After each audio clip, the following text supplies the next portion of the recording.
Ladies and gentlemen, welcome live to Rahway, New Jersey and the Rahway Rec Center, and welcome to WrestlePro!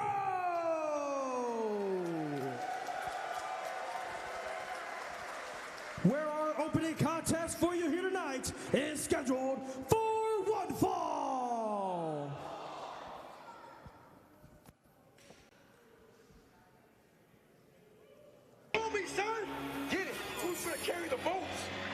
Ladies and gentlemen, welcome to Rahway, New Jersey. You just heard Franklin welcome the live crowd. We are here for Killer Smoke Show. Weighing in at 210 pounds, he is the Brain, Jordan Oliver! Live on YouTube, WrestlePro's second show in 9 days.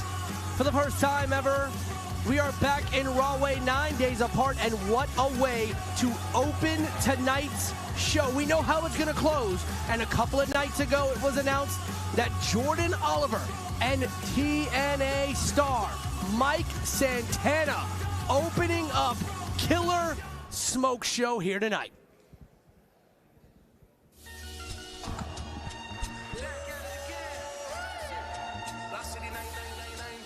Santana was gone. Hey, y'all. Step born nasty. The rotten apple don't fall far from the wicked tree. With the pressure that is misery.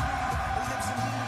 Against the light. Introducing his opponent from the Bronx, New York, weighing in at 230 pounds, Nikos Santana!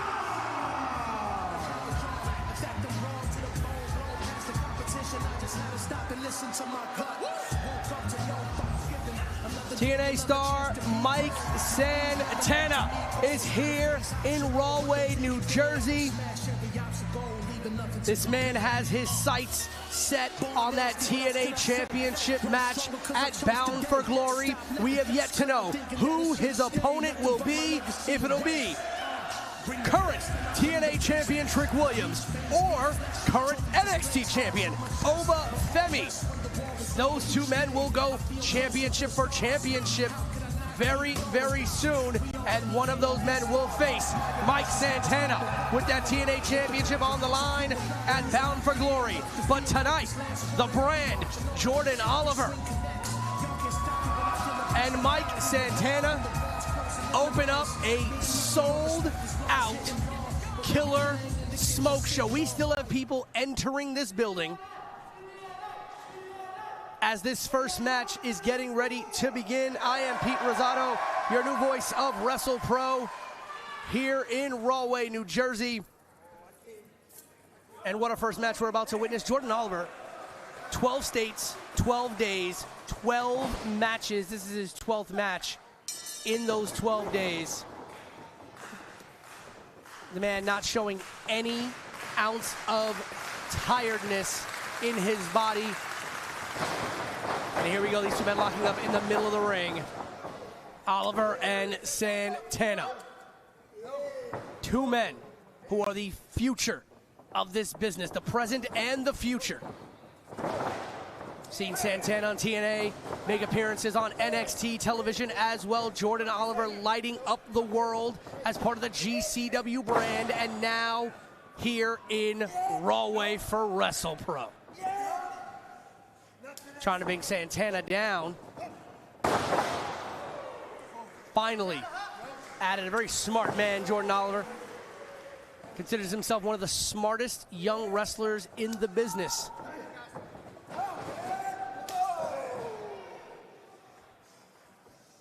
Shoulder tackle unsuccessful at taking Santana off of his feet. A second one still unsuccessful. But yeah, you don't try to push around a man from the Bronx. You're gonna get the taste slapped out your mouth.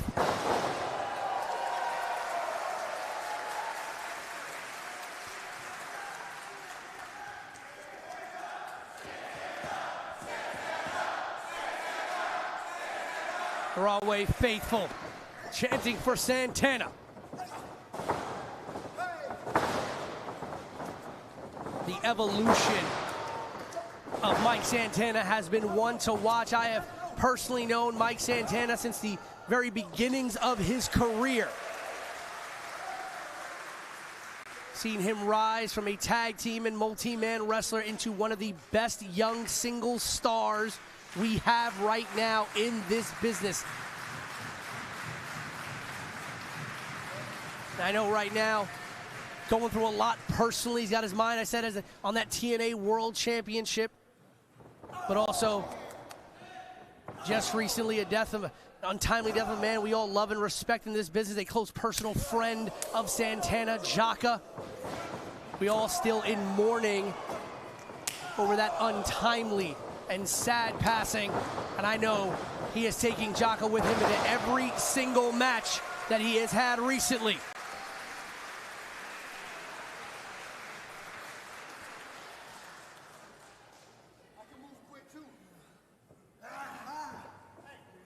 He's got Oliver by the hair now. Oh! Vicious chop.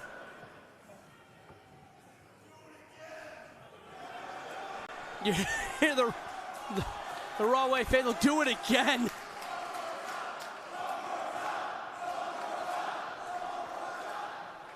Wrestling fans can be a bit sadistic, I'd like to think sometimes. But Santana obliges one more massive chop to the chest of Oliver. And looks like Santana's starting to enjoy this one. Asking if he's going to go for one more.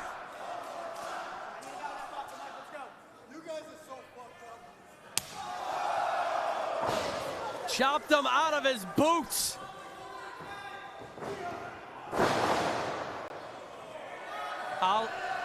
Oliver now on the receiving end. Santana pointing to the sky. That's to the 3.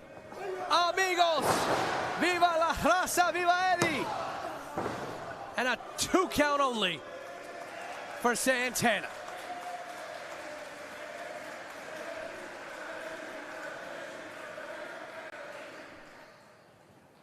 The influence of Eddie Guerrero on every Latino wrestler, every wrestler in the world, but every Latino wrestler will never be forgotten. And Santana once again laying in on the chest of Jordan Oliver. And we mentioned it earlier, 12 matches in 12 states in 12 days. Between the physical toll the matches take on the body. Oh, beautiful cross body by Oliver. And then the travel, you gotta think Oliver's running on some fumes. Drop kick to the chin right there, taking Santana out of it, and now Oliver, knowing that he's got to get right back on the attack. That chest welting up a dark, dark red. Stalking Santana. Forearm shot, and now a chop to Santana for good measure. Oliver looking to make a name for himself, even more so than he has already done on the independent scene. Taking out the man who is the #1 contender for the TNA World Heavyweight Championship would go a long way, be a major feather in the cap. Oliver trying to go chop for chop with Santana. Santana taking the best that Oliver's got. Vicious clothesline now by the brand Jordan Oliver.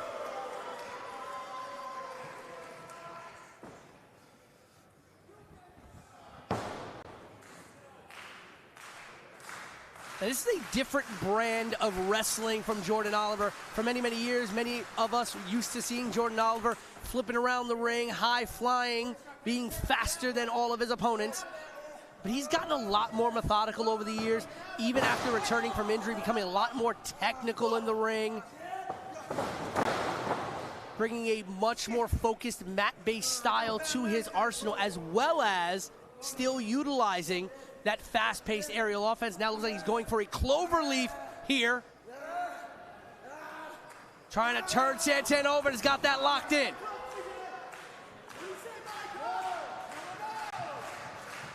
Wrenching now on the low of the back of Santana. Santana up, but far away from that bottom rope. cinching back one more time is Oliver, sitting back deep in that submission.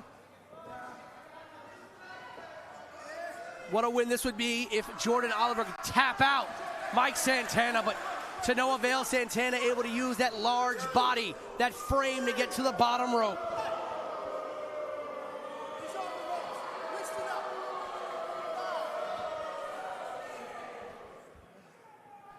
Oliver refusing to let go of the hold until the count of 5. Referee Kevin Keenan in the ring for this one.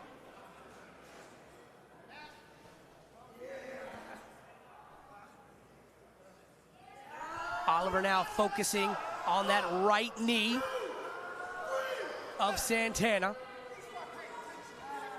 You saw him wrench him out the corner a little earlier with that dragon screw. Now trying to rip a tendon or a ligament on that top rope. Oliver now setting up, Santana fighting back.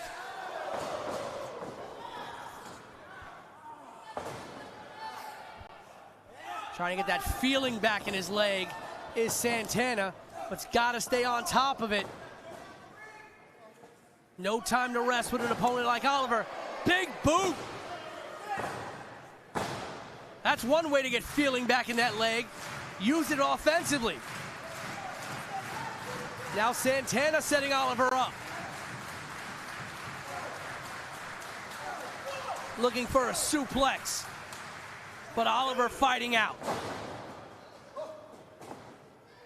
Santana, quick recovery. Now all the way to the top, superplex by Santana.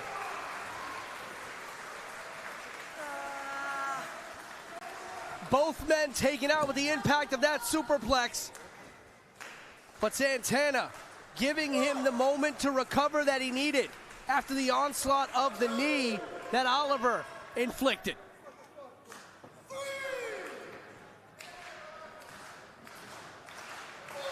Count of 4 by Keenan on both men.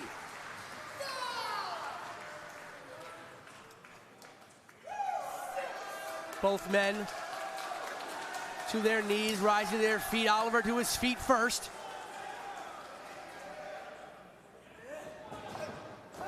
A meet in the middle of the ring. The proud young lion that is Jordan Oliver. The proud Bronx Boricua that is Santana. Double clothesline now. Beautiful flying clothesline by Santana and a kip off.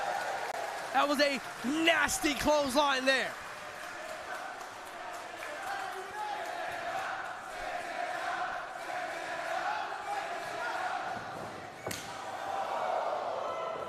Another chop to the sternum of Oliver.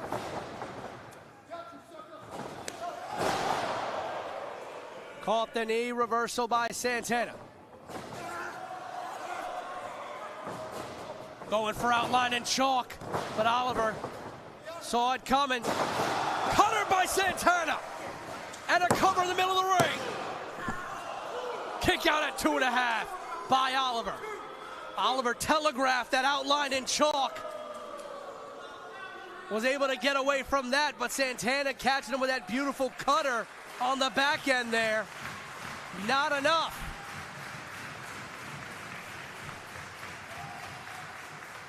This is the thing, when you're on national television every week, sometimes multiple times a week, there's a lot of tape to watch. Your opponent's able to telegraph and get ready for certain maneuvers that they know are coming.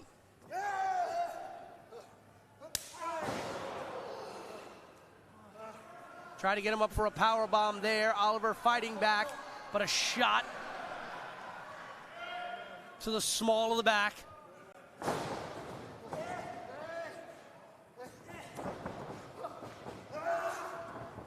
Go behind by Oliver. Roll through now by Santana, cover. 2 only as Oliver kicks out again. Oh, just missed that spin the block. Went for that stunner again, Oliver caught him with a bridge. What a suplex there by Oliver. Caught Santana almost at a 3. Kick to the side of the head and another one.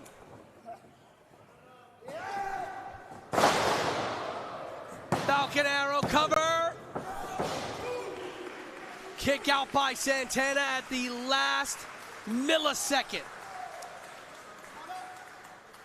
The fast-paced offense by Oliver. Thought he had it with that Falcon Arrow. Definitely had rang the bell of Santana. Santana needed that very last millisecond to get out of that pinning predicament.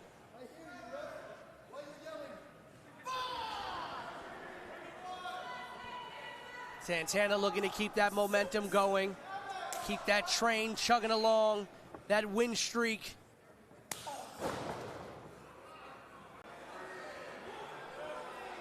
See that flag he's carrying out of his back pocket. That pride, that resilience, that never say die attitude, just like the island, just like every Puerto Rican.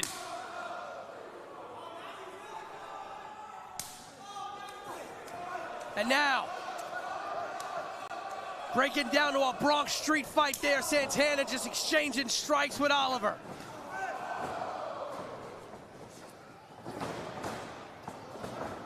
Beautiful cover there by Santana. Reversal by Oliver, too. Cover by Santana once again.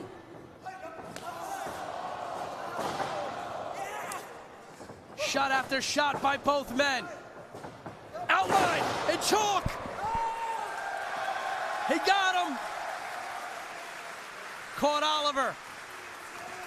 Now setting up. Spin.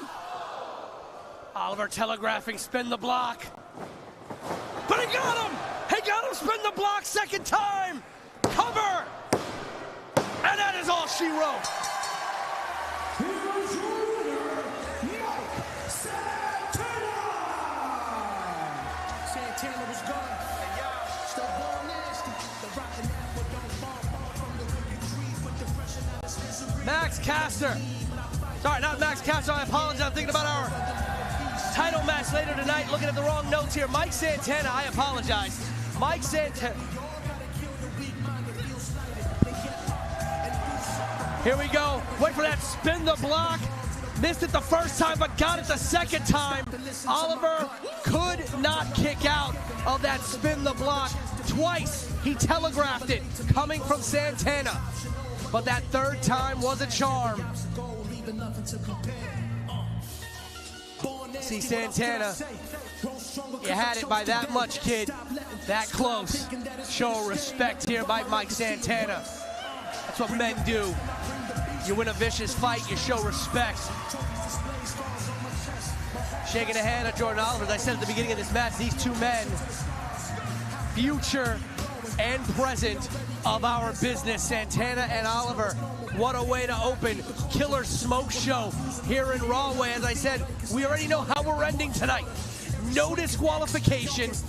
Richard Holliday, Killer Kross, the main event here in Rahway. As well, we have our tag team titles on the line tonight as sent to slaughter their first defense of the tag team titles later tonight against the Ace of Space Academy, as well as our WrestlePro Women's Championship on the line. Rebecca J. Scott going one-on-one with Lady Frost, and our Garden State Championship on the line in a suicidal six-way match. But let's get back to the ring for more Killer Smoke Show action. Franklin taking us to a first ever couples warfare here in Rahway. But our featherweight contest is an intergender tag team match, and it is scheduled for one fall.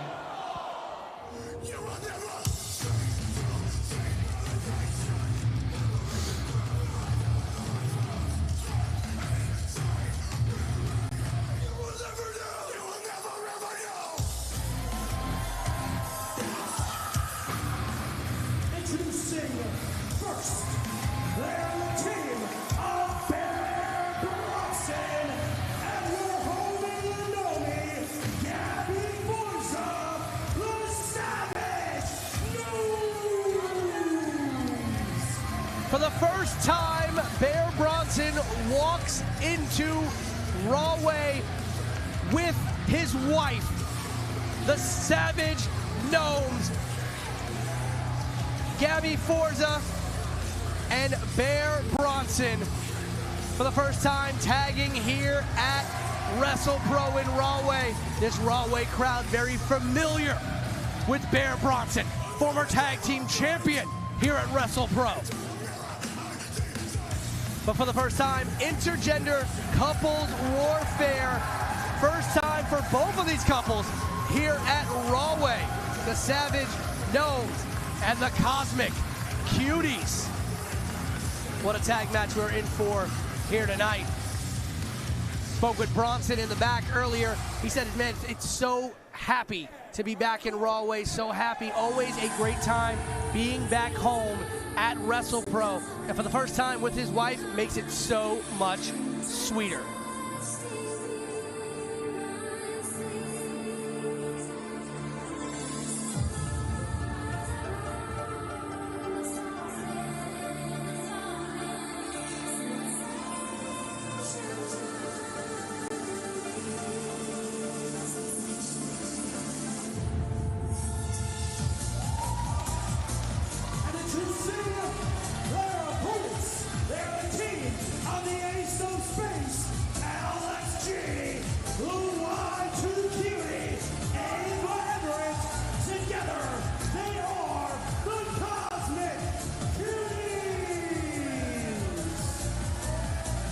As we said, for the first time here in Rahway, the Cosmic Cuties teaming up, Ava Everett and the Ace of Space, LSG. 9 days ago, LSG, an incredible one-on-one match here at Always Rahway with Jay Lethal.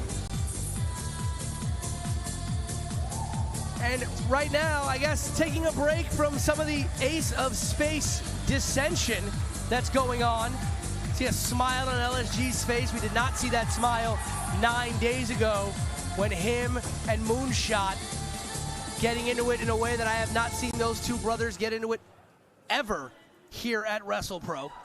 But putting that behind him right now, focus on intergender couples warfare. For the first time, the Cosmic Cuties teaming up at WrestlePro and making their debut here at WrestlePro, the Savage Gnomes. That's going to be very interesting because Bronson and LSG know each other very well. These two young men know each other very well. So it's going to be very interesting to see how these two men go at it in the ring. Your homie, the Gnomie, starting on the outside. Ava Everett starting on the outside. It will be Bronson and LSG to start. But not before Bronson gets another kiss from his wife. And I know Ava Everett and LSG getting one. Listen, who doesn't love it when their woman gives them a good luck kiss?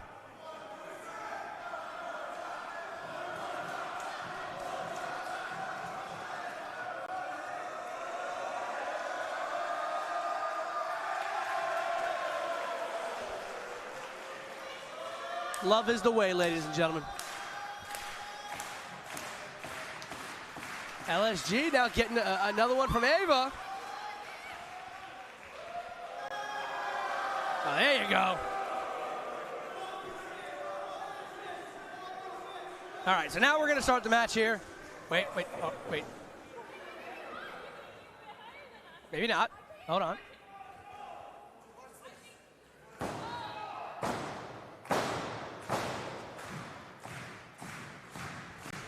All right, hold on. We got some more kisses here. I'm starting to get a little okay, no. Ah, there we go. All right,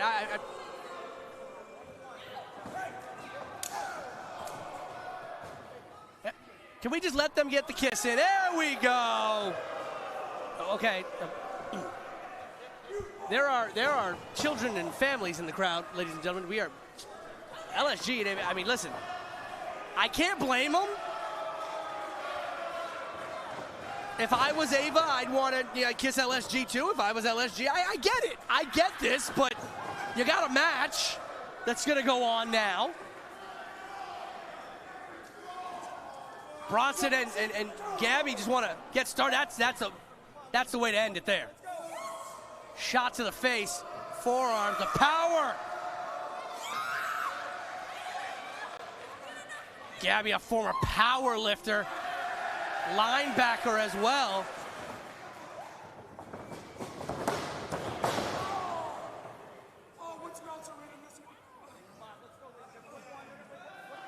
And now,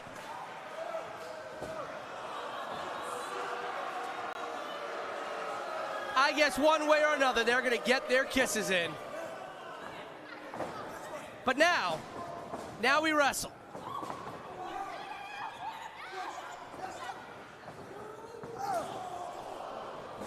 I don't think that was a facial meeting that Bronson and Gabby wanted.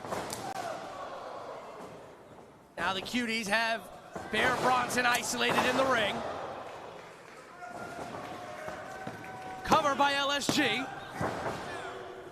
Kick out at 2 by Bronson. All right, kissing is over. Bronson got about 5 of them. Gnomie got about 5 of them. LSG and Ava got about 12. I've got none because, of course, no one loves me.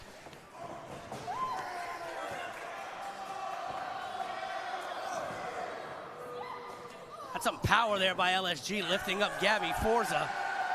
But now Gabby's got LSG up. Oh my! Look at this! The power of the Gnome! Double stack on a Sunday!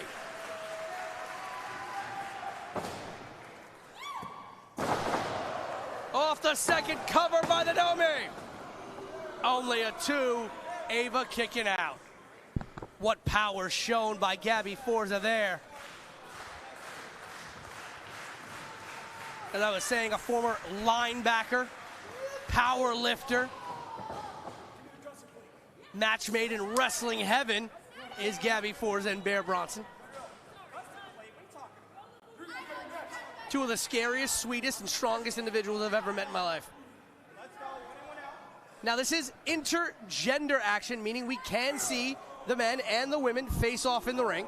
Mixed tag, a different set of rules. Mixed tag, the men must face the men, the women must face the women. Intergender, anything goes. Any competitor can face off with any competitor. That's why we see Ava Everett in the ring right now with Bear Bronson. And just lay it in.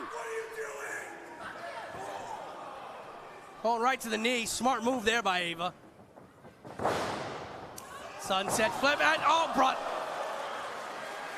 Bronson just squashed Ava Everett. Cover. LSG breaking it up. Gabby and Bronson were legitimately concerned after that one. Might have squashed the sternum of Ava Everett. Definitely having trouble catching a full breath right now. Isolating her in the far corner, tagging in Gabby Forza.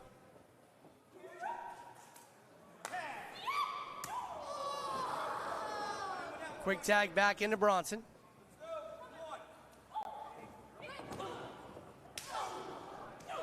Ava fighting back out of that corner there.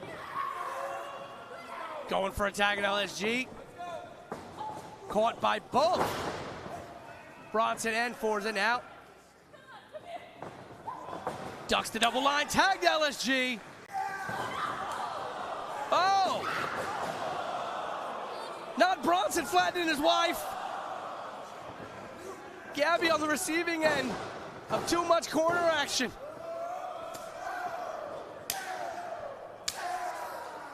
And now the ace of space going at it with Bear Bronson, who many are saying are having the breakout year in 2025.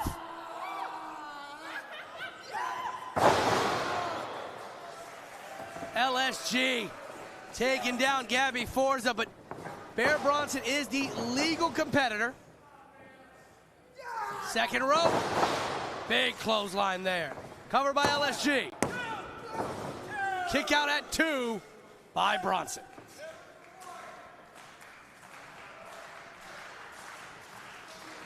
LSG and Ava Everett would love to get A big win, the first time teaming up here in Rahway.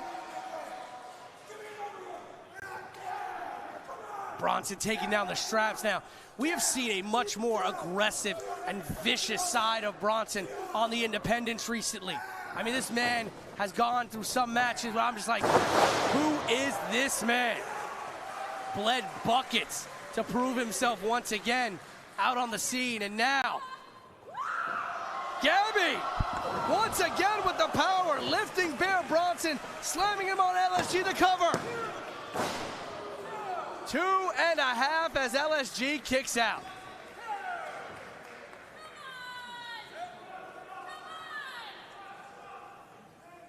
Gabby Forza, incredible displays of strength in this match. She double stacked LSG and Ava earlier. Now slamming her husband on LSG. Went for the splash, missed. Elbow to Bronson, kick to Forza. Missile drop kick by Ava.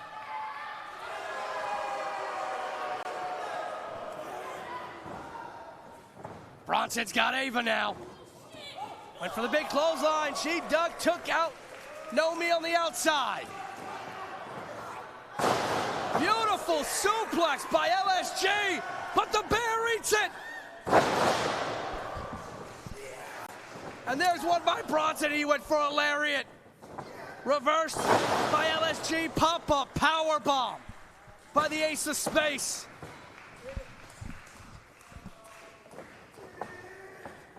Around and around. Cutter by Ava Everett on a Bear Bronson, covered by LSG. And that is it. LSG and Ava Everett, the Cosmic Cuties, with a win. The team of LSG and Ava Everett, the Cosmic Cuties.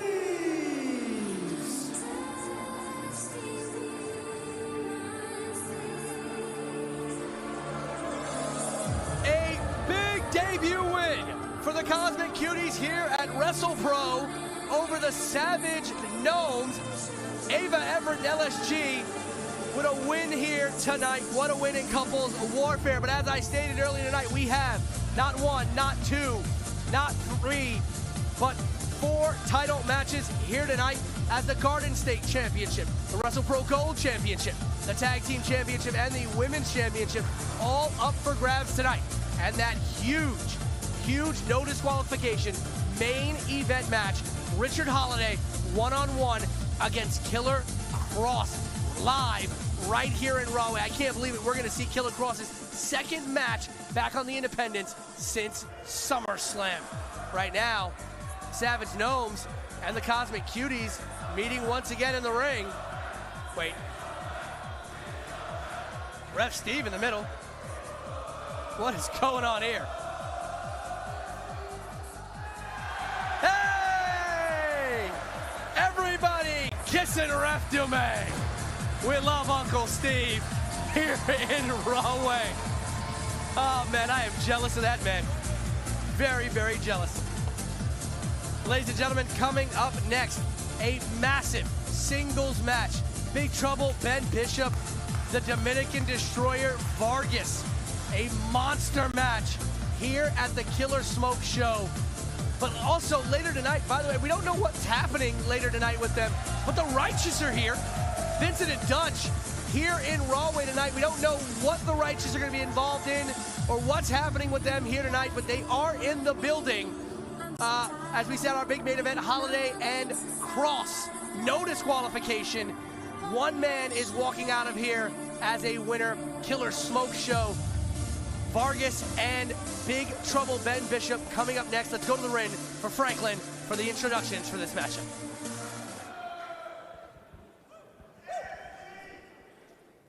Our following contest is scheduled for one fall. Get ready to get ready, because here comes trouble. Introducing first, from Providence, Rhode Island, standing in at 6'12" and weighing in at 15% of a metric ton, Big Trouble, Ben Bishop! Big Trouble, Ben Bishop. Coming out to the Rahway fans.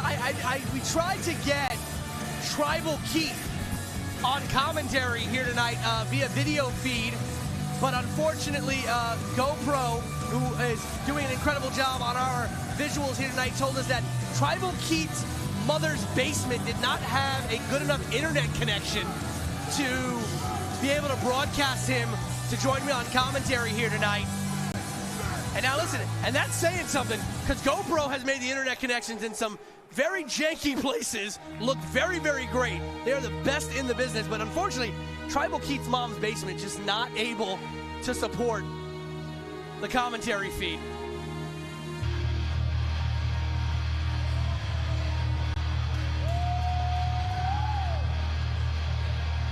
Vargas getting ready to face Big Trouble. His support from Santana, Dominican Republic, weighing in at 300 pounds, he is the Dominican Destroyer. This is Goldy. Normally, you see the red, the white, and the blue, the colors of the Dominican flag, painted on the face of the Dominican Destroyer, but tonight, he is in the Pork Chop Express, talking to whoever's listening out there. Big Trouble in Little Rahway on Vargas's face. There's a little homage to Big Trouble, Ben Bishop here tonight. Tribal Keith approved makeup by Vargas. And it's very rare that Bishop is in the ring with somebody who can almost look him eye to eye. And he's still looking at Vargas like a little man. Vargas, a former WrestlePro Gold champion. Definitely someone that Ben Bishop should not be underestimating.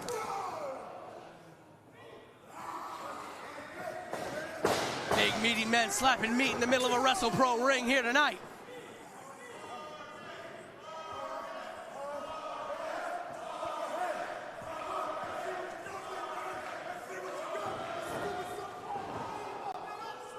Big Trouble Ben Bishop now attacking the back of Vargas, that big knee. Oh! The big man down, Vargas taking Big Trouble down, and now a vicious clothesline outside of the ring.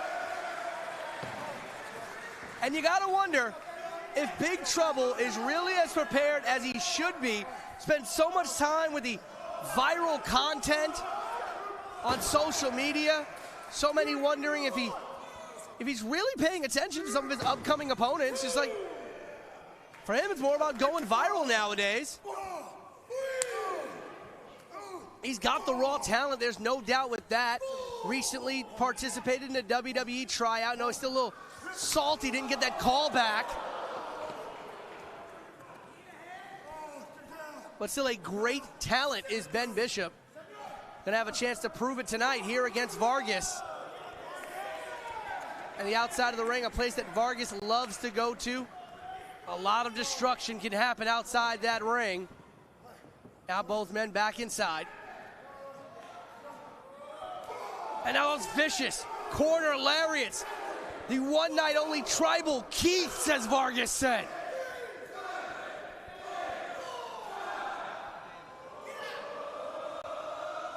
And one more for Big Trouble.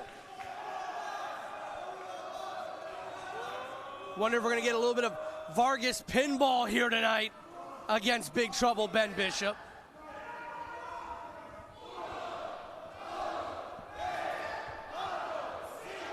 Seis, siete, ocho, nueve, 10. Spanish on a Sunday, live at WrestlePro. No SAP button for that, but that's how you count to 10 in Spanish, ladies and gentlemen. Oh, big boot by Big Trouble.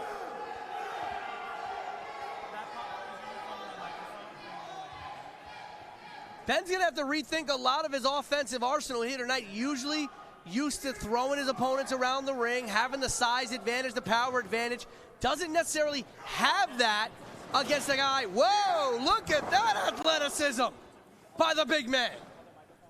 Beautiful roll there. No shades of Ken Anderson with that mic check.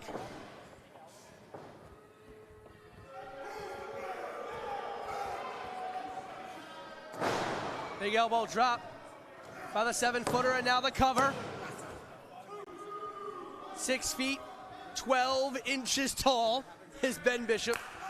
By the way, for the non-math people, that is still 7 feet.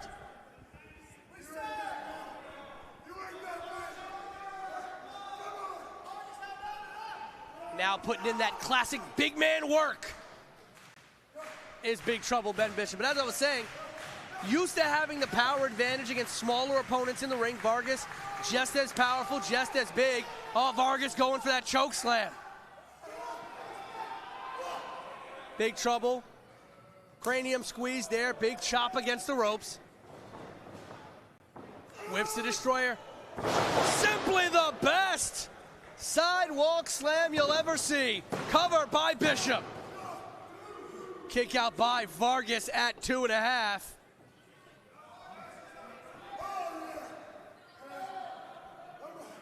Ben Bishop calling for that choke slam. And Vargas sitting right up. If there's one thing many on the WrestlePro roster will tell you, Vargas akin to an unkillable monster. Someone like the WrestlePro Michael Myers almost. He never says die, he never goes down.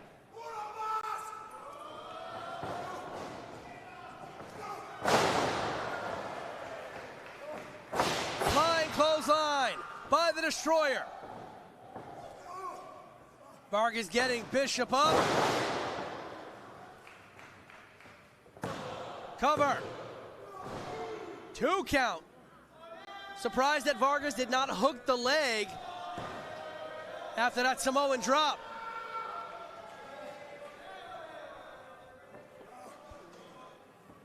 Calling for that Destroyer bomb. If he gets this, Bishop, big goddamn Google gives him. A big goddamn Goozle gimmick choke slam.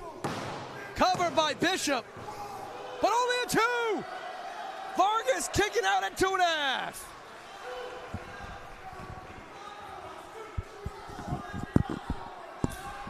And that is not a made-up name, ladies and gentlemen. Ben Bishop calls that choke slam the big goddamn Goozle gimmick. G-O-T-G-A-D-A-M-N.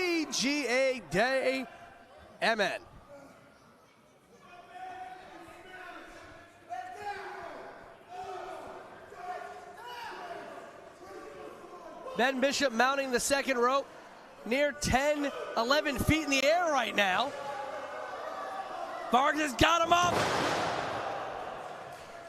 Huge Destroyer bomb. Vargas falls into the cover, and that's all she wrote.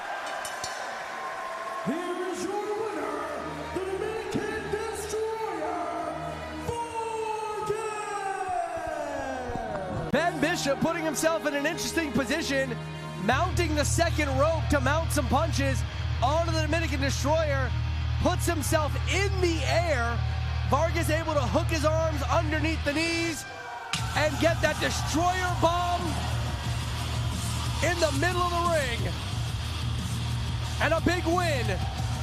There we go here. You see Bishop on the second rope. Didn't need to be up there, tall enough. But that Destroyer bomb by Vargas from the corner there. The big 1, 2, 3. Big Trouble. Got a big loss here in Rahway. What a big win for the Dominican Destroyer, Vargas. And you gotta wonder what's next for the big man, the unkillable monster of WrestlePro.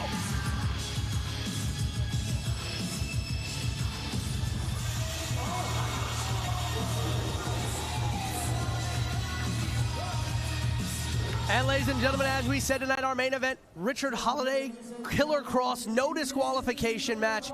But right now, we're going to get ready for our first of 4 title matches, a suicidal 6-way Garden State Championship match, where J-Heru will defend the championship for the second time in 9 days against Nikos, Rikos, Tony Vincita, Justin Corino, El Magnifico, and David Goldy. Suicidal 6-way action for the WrestlePro Garden State Championship. Let's go to the ring for the start of this contest.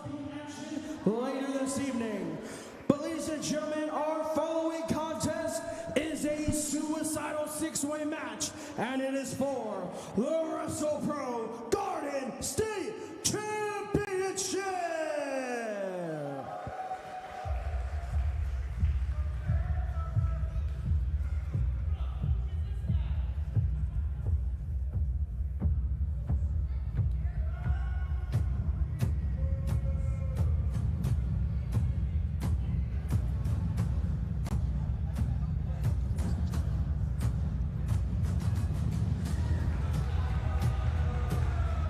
Introducing the challengers first, from Sparta, New Jersey, weighing in at 213 pounds, he is the Spartan Pitbull, Nikos Rikos. You know, most people go to therapy to heal. Most people deal with their baggage. They deal with talking through the intrusive thoughts in their mind. Not the Spartan Pitbull, not Nikos Rikos. His peace, his solace has been in letting the intrusive thoughts win. He has found solace in darkness, and that, ladies and gentlemen, is one of the scariest things I've seen. Representing a dying breed from Kenilworth, New Jersey, weighing in at 260 pounds, Tony Vincita. Tony Vincita, who made it to the semifinals of the Shotgun Championship tournament, came up short of becoming the inaugural Shotgun Champion. We will see our Shotgun Champion in tag team action later on tonight, Colton Charles. But now Vincita focusing attention on that Garden State Championship held by J-Heru.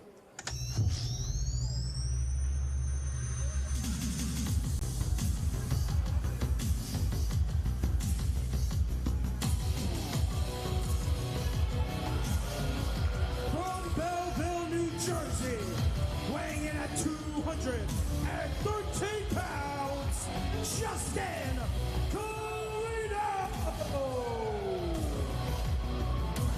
One of our WrestlePro OGs, one of our WrestlePro veterans, Justin Corino. No stranger to gold around his waist here at Rahway.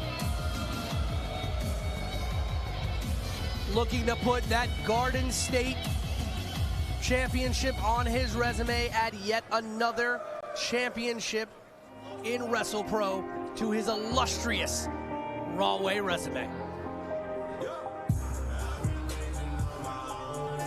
From Glassboro, New Jersey, weighing in at 210 pounds, David Goldy.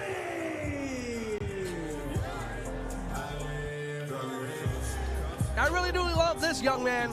David Goldy, one of the young lions in Jersey, out of the Monster Factory, Hallsboro, New Jersey. David Goldy has made some very quick waves, made some very big appearances in some very big places. This is a young man whose name you are going to hear on a big stage very, very soon. I have no doubt about that.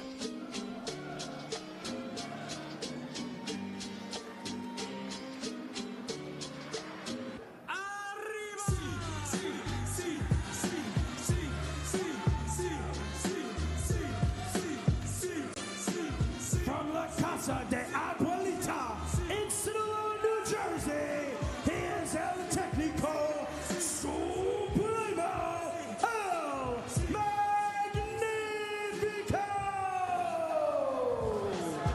El Magnifico, el técnico supremo, your abuela's favorite wrestler.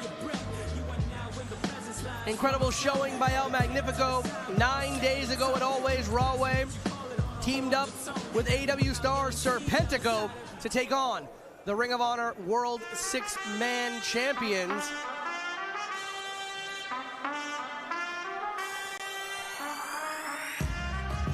But here comes our Garden State Champion.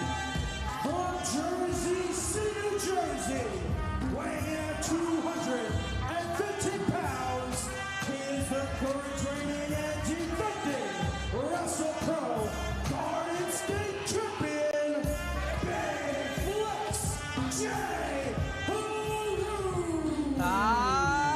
And it is a big flex for sure for J-Heru. Not only did he capture that Garden State Championship from the clutches of LSG in a vicious dog collar match on Shotgun Thursday night in Union, New Jersey, but he also defended it literally 2 weeks later in a four-way match at Always Rahway 9 days ago against Colton Charles, Miles Hawkins, and Tommy Invincible, and now defending it in a suicidal six-way match. J-Heru has been through a dog collar match, a four-way match, and now he's gonna have to go through a six-way match to keep that championship. A big flex indeed. J-Heru stopped me in the back before the show and said, they might as well call me the Tony Montana of WrestlePro, because send everybody you got and nobody's watching my back, but I take all the bullets and I'm still standing. We're gonna have to see if J-Heru is still standing as Garden State champion after this match tonight. A suicidal six-way match, championship advantage long out the window. It's one fall, one submission to a finish. Any man can be pinned or submitted, and the winner will become the new Garden State champion. J-Heru does not have to be involved in the decision. Very similar to the four-way match, he had to go through it Always Rahway. And right now, the only thing you get the advantage of as champion in a match like this is everybody's got their eye on you. Everybody has a target on your back. And right now, the other five competitors all getting a shot in on Big Flex.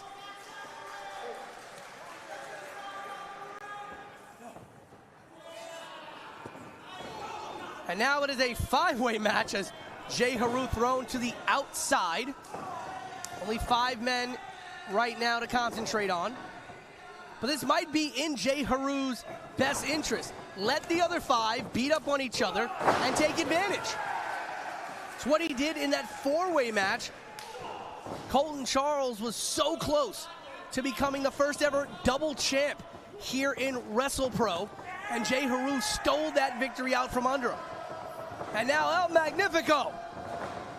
This is why he is El Técnico Supremo.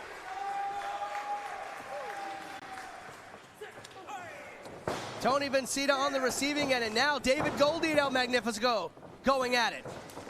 Magnifico may be the smallest man size-wise in this match, but do not underestimate the ability and the fight in the heart of El Magnifico. So fast. I believe he may be the fastest man in this match. Just pure speed. Oh, shot across the jaw by J-Heru. To David Goldy, and now staring down the Spartan Pitbull Nikos Rikos. Receipts for everyone. Here's a shot for you. And a shot for Corino in the corner. Heru not one of those people to let sleeping dogs lie, not forget he's going to get his hit back one way or another. But Heru's got to remember, it's not about getting revenge tonight, it's about getting that win. You want to keep that championship, just pin or submit one guy, that is it. That is not how you do it. Vincita getting Heru out the ring. Now Tony looking to fly. Tope Suicida. Taking out the champ on the outside. Corino and Nikos now staring each other down. Corino sent on to the outside, taking out Tony and Heru. Now Nikos, Rikos going up top.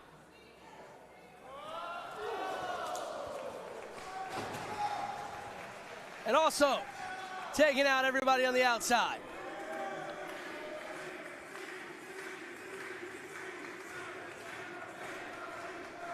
Now Magnifico now off the top. 5 of the 6 competitors laid out right here in the entryway.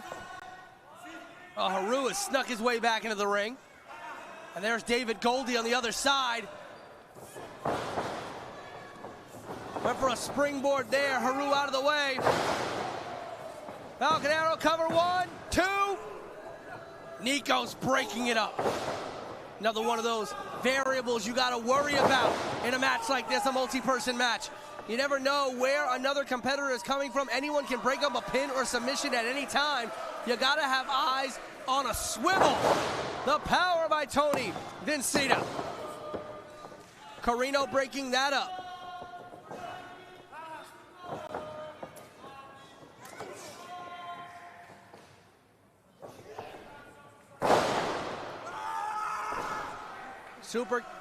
Super kick there by Corino.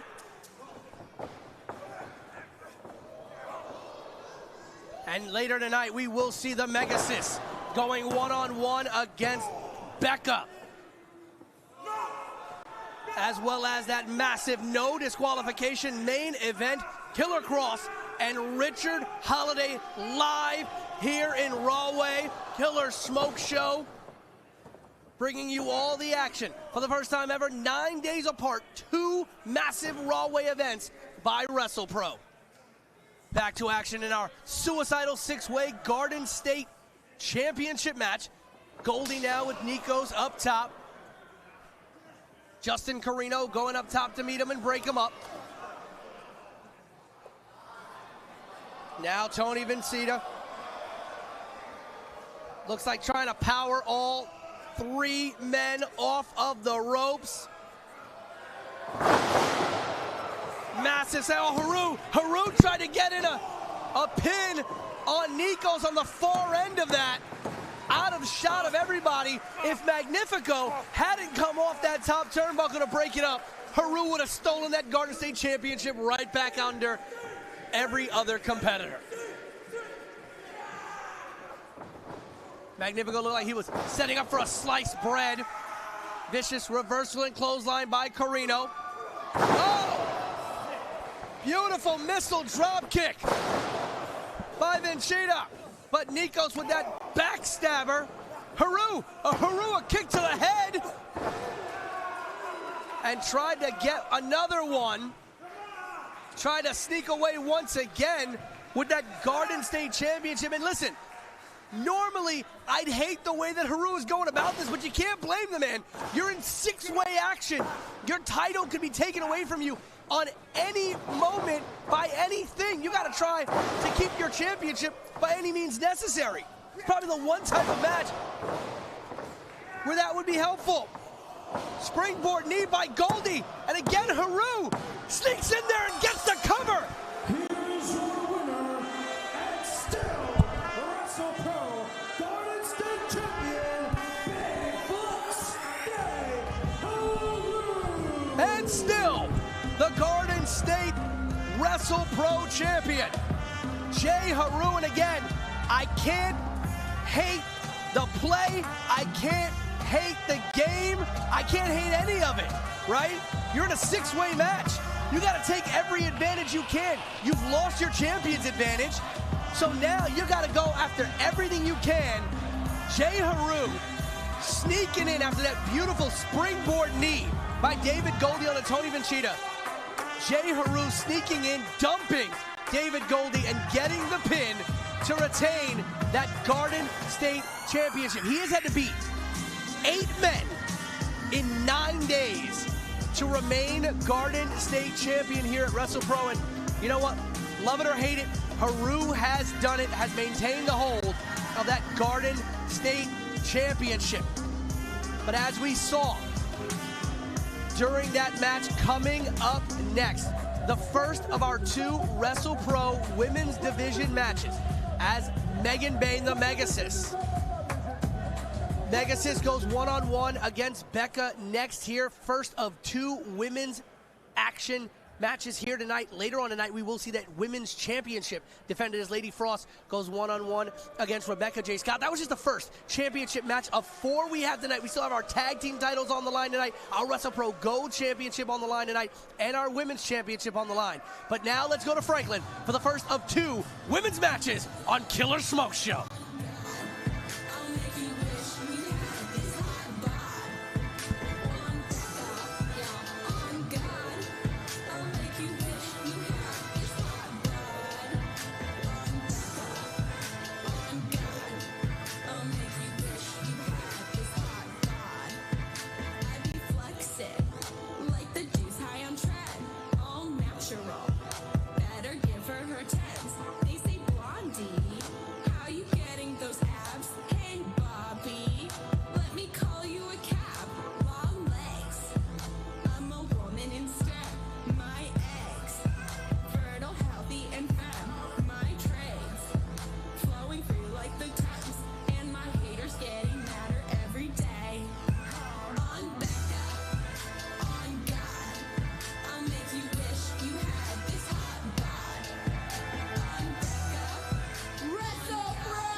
Dream to perform my hit song Hot Bod live here in Rahway, New Jersey. So, without further ado, hit my music. Are we gonna get a live Becca performance here in Rahway? This is incredible. If you paid for a price of a ticket tonight or you are watching live on YouTube, you are getting something, the hottest ticket. Becca's tickets for her worldwide concerts actually have sold out faster than San Diego Comic-Con tickets. Everybody loves me. Apparently we're having some audio issues. They're not playing Becca's song. She said to play her music. What is going on?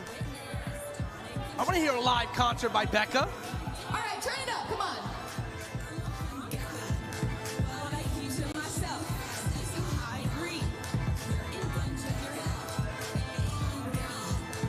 Guys, you're playing the song all wrong. Cut it all, cut it all.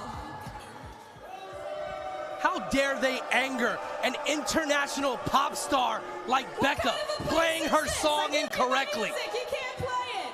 It's fine. Instead, I will perform a cappella. A special track I made just for my opponent, Megan Bayne. Oh, an a cappella. This song is called Plain Jane.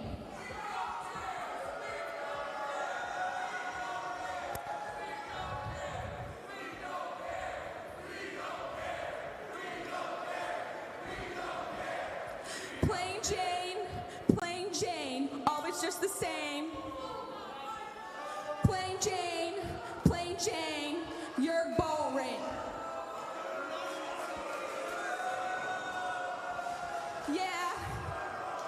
Plain Jane, always just the same. The disrespect that the WrestlePro Rahway faithful is showing to this international pop star. How dare they?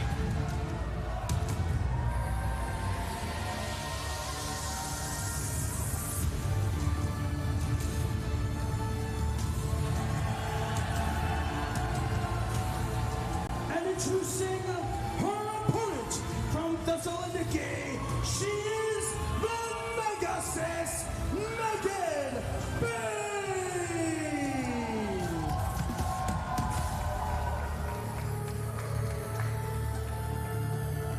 the Megasus, here in Rahway to grace us with her holy presence. Becca is obviously not impressed. But then again, Becca's an international pop star. She's traveled the world. She's seen it all. She's not scared of the Megasus, even though, I'm scared of Megan Bayne, that's for sure.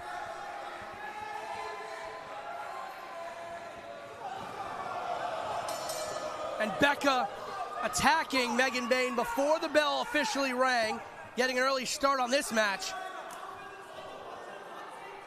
Becca understanding exactly what she's going to have to do if she wants to take Megan Bayne off of her game.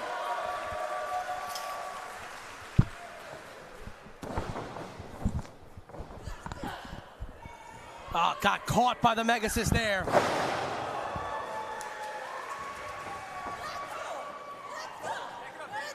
Vicious shoulders into the solar plexus of Becca there.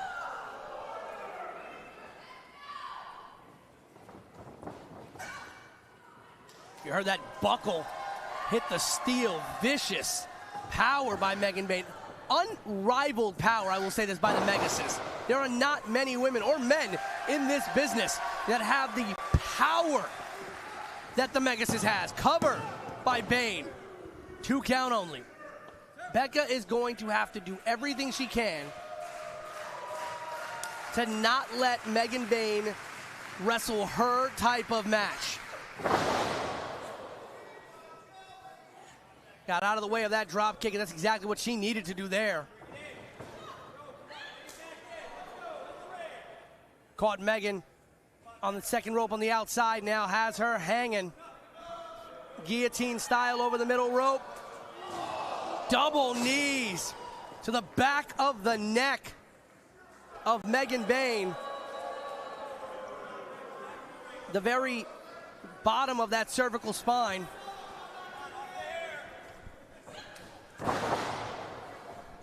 As we said, this is the first of 2 women's matches tonight. Later on, the WrestlePro Women's Championship being defended as Rebecca Scott finally gets her hands on Lady Frost. That shot for the WrestlePro Women's Championship she's been waiting for. And our WrestlePro Gold Championship will also be defended as the brand new champion. The best wrestler alive, Max Caster, goes one-on-one against our former champion, CPA. The rematch for the title he lost at Always Rahway to Matt Cardona. It's Caster, CPA later tonight. Becca with a vicious knee to the side of the head of Megan Bayne. And again, this is what Becca needs to do. Cover here by Becca. 2.5, kick out by Bayne. She needs to keep Bayne grounded. She has to stop the Megasus from throwing her power around, from using her size advantage. And twice now, she's attacked that cervical spine, that top spine area that connects the top of the neck to the head of Megan Bayne. She's gonna throw her equilibrium off, make her balance hard. It's gonna tighten up those shoulder blades, which then is gonna go down all the way down the back. And obviously that power game of the Megasus would then be neutralized. Becca right back on the attack, not wasting any moments. High shots to the face and side of the head of the Megasus. Oh! Exploding out of the corner is Megan Bayne. Waited too long, did Becca, for that third shot. And this is what we're talking about, that power game of Megan Bayne. She just deadlifted Becca from her knees into that suplex there. Decapitation by the Megasus. Cover in the middle of the ring. 2 count only, Becca kicking out.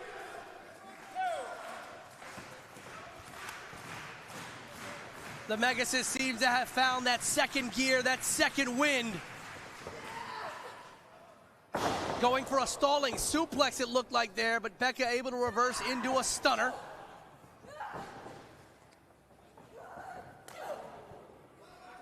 Uppercut hip attack combo in the corner.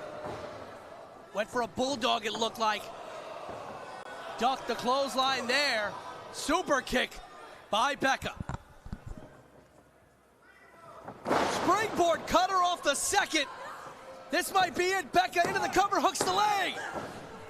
Kick out at 2.5 by the Megasus. Becca thought that was it. That springboard cutter. She has ended matches with that before. Not enough to take down the Megasus here. Now Becca going to that second rope. High cross body misses. Megan catching her. There are not many women that are going to be able to catch someone coming off with a high cross body, but the Megasus is not any woman. She is the 1% of athletes. Bayne up top, caught by Becca. Now both women fighting on that second turnbuckle. Whoever gets the advantage here could turn the tide of this match in a major way. Bayne fights off Becca, but Becca right back on the attack here. Hooks Bayne. Superplex off the top. Keeps it hooked. No, Megan Bayne reversing it.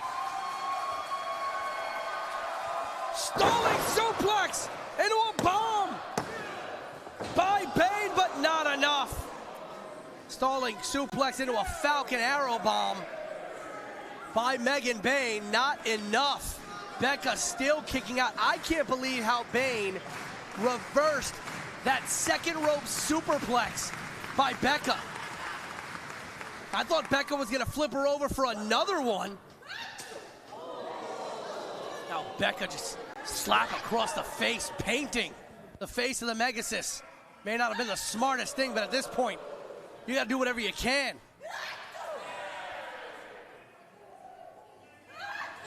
Striking contest, forearms by both women across the chests.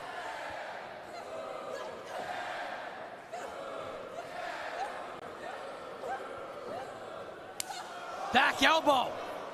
Staggers the Megasus. Megan meets her at the ropes with a vicious forearm. And now Becca with one of her own. These women cutting each other off at the pass.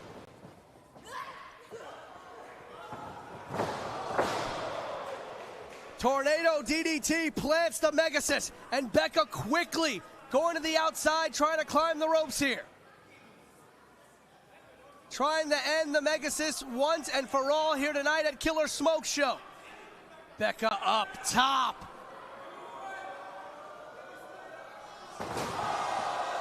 What a splash by Becca, cover! And a 2 7/8.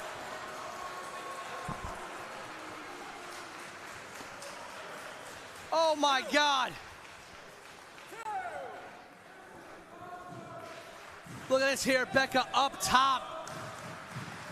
Gets it, 1, 2, full rotations there. Cover, and only a 2.5. The Megasus kicking out. I thought Becca took almost too much time on that top rope, but she executed that perfectly. I thought that was 3 here. And so did Becca by the reaction on her face. Becca now back on the attack, off the ropes, but Megan catching her. Becca fighting out, roll through cover. Reversal by Bayne. And another one by Becca. These women back and forth reversals.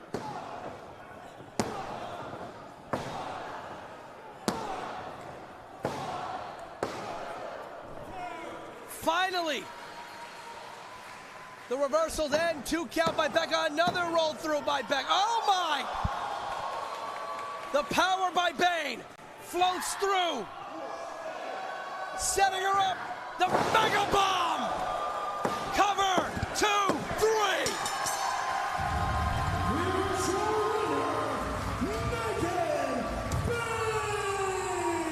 Once again, the Megasus showing that unrivaled power, but also the athletic ability that puts her in the top 1% of all athletes. She rolled through there, look at this, sets up that mega bomb, steps back, 3/4 of the way across the ring, plants Becca for the 3 count there. That is all she wrote. That mega bomb has felled just about every single opponent that the Megasus has landed it on. Oh my God. The ending of that matchup, reversal after reversal by both women. Becca almost had the Megasus after that huge splash off the corner there. But Megan, Bayne, the Megasus, coming through once again, that massive mega bomb for the win. But ladies and gentlemen, we are now about to get ready for the first ever defense of the WrestlePro Tag Team Championships by Sent to Slaughter. It was right here in this building 9 days ago at All Race Rahway in a 4-way Tag Team Championship match that Sent to Slaughter captured their first ever WrestlePro Tag Team Championships. And it was right here at this desk that I said, something dark this way comes for the WrestlePro Tag Team division. And tonight we will see if that holds true as they make their first defense. Here tonight against Bronson and Gabby Forza. Tonight, Colton, Max, you guys have an opportunity to face the Tag Team Champions Sent to Slaughter. I know there's been some tension as of late. What are we going to see? The past is the past. Tonight, the Academy writes a new chapter. And tonight, Max, Colton, you guys make history. Do something you've never done before, something we've never done before, and that's win Tag Team Gold. So you know what to do. We stay together. We are stronger as a family. Always. I believe in both of you. So let's get it together, follow the plan, execute, and win. Look, I gotta go, but I believe in both of you. Get it done.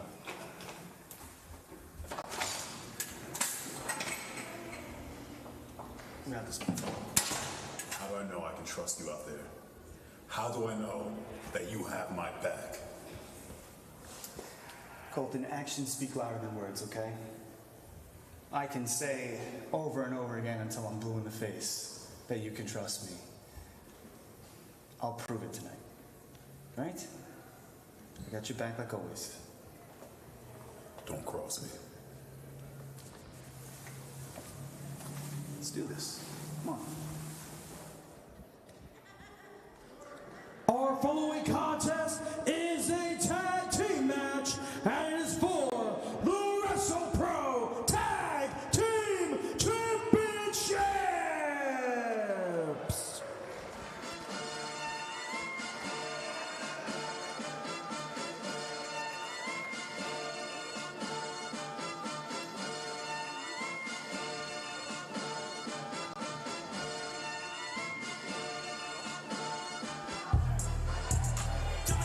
Introducing first, the challengers from the city where nobody sleeps. Just tap in and ask where he's at. He is the WrestlePro Shotgun Champion, the Big Stepper, Colton Kross, and his tag team partner, Moonshot, Max and Giovanni. They are the Ace of Space Academy. What's the pros and the cons of this next check? And it looks like over the last 9 days, LSG, Moonshot, and Colton Charles at least have been able to work out some truce. Because tonight, Colton Charles and Moonshot face off against Sent to Slaughter for the Tag Team Champions. But Colton Charles, you can see, still had his doubts. Maybe him and Moonshot not on the same page here tonight, but they're going to have to be if they want to stand a chance against these two men.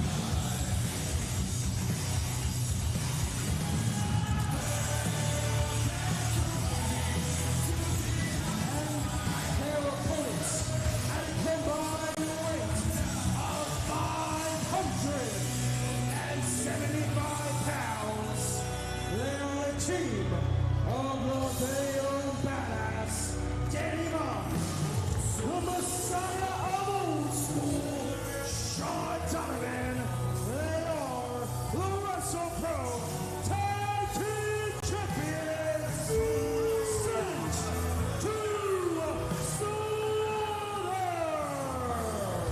Talk about a scary sight.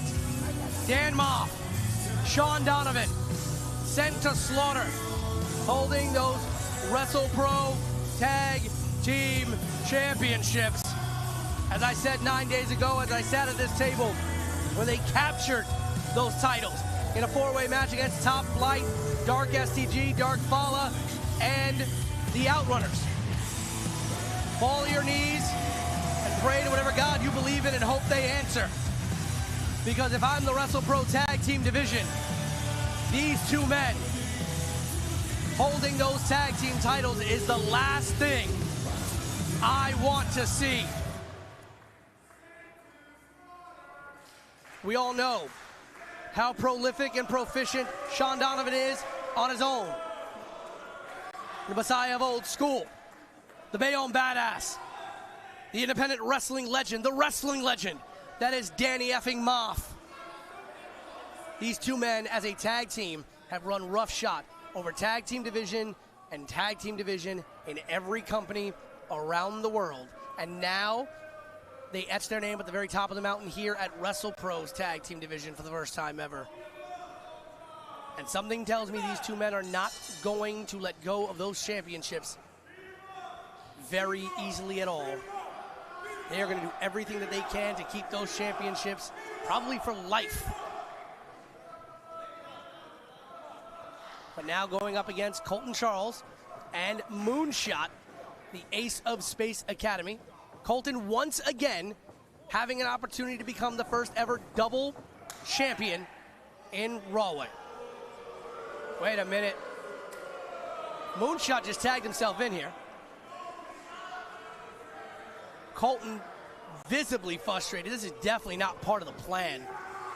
Moonshot taking things into his own accord here. This has been the running issue with the Ace of Space Academy. Moonshot wants them to just listen to him. Listen to what I got to do. Listen to what I want to do and how I tell you to do it. And it hasn't really led to a lot of success for them. And I think LSG and Colton trying to tell him that. He's just being stubborn, but we'll see. Maybe Moonshot can change his fortunes here tonight if he brings those tag team championships home to the Ace of Space Academy. And there right now with the Messiah of old school, Sean Donovan.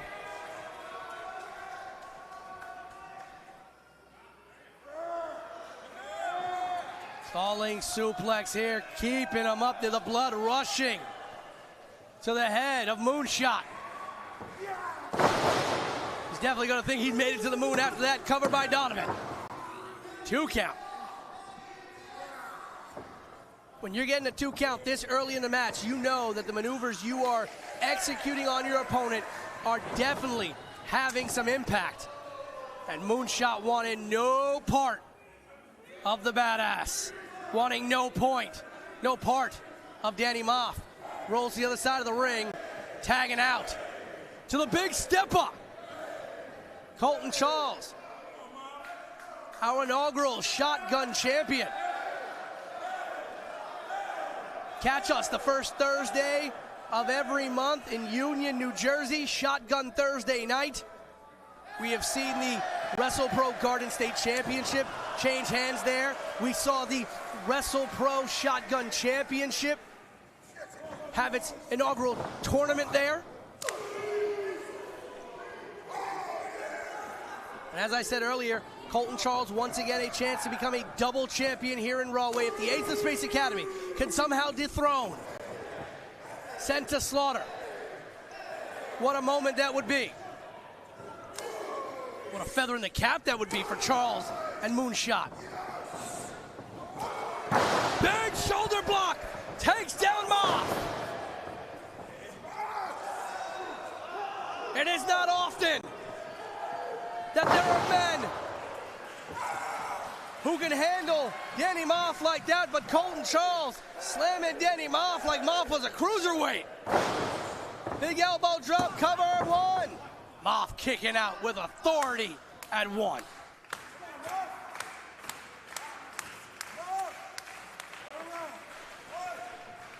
Now, no Josh Chernoff at ringside tonight. I've seen many online say the only reason why Santa Slaughter won the WrestlePro Tag Team Championships to begin with at Always Rahway is due to Josh Chernoff being there. Sean Donovan using the Manager of a Generation plaque in that match. With no Josh Chernoff here, no plaque, no extra help from the outside. So we'll see if those critics online made any sense, or if they're just a bunch of trolls who can't handle the fact that Donovan and Moff are now WrestlePro Tag Team Champions. Moonshot came in to try to pick the bones of Danny Moff, to no avail. Tag now to Donovan. Went for the elbow, Moonshot out of the way.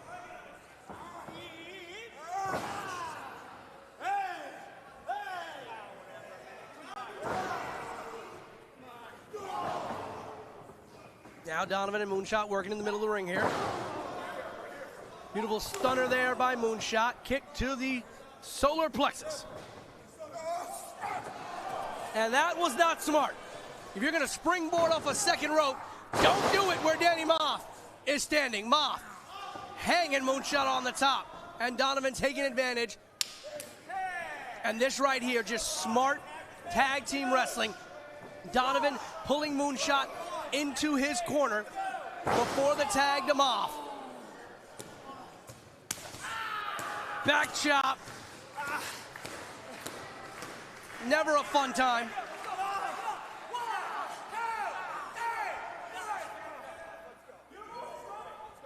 Moff wrenching at the face. They are isolating Moonshot in the opposing corner, keeping him away from Colton Charles, the big stepper. They definitely do not want Colton in the ring.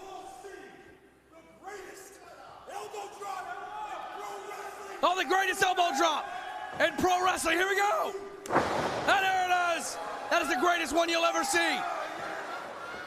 Covered by Donovan. I have actually heard Lanny Poffo tell me that he would have never said it while Randy was still with us. But he has to admit, Donovan's elbow drop better than even Randy's.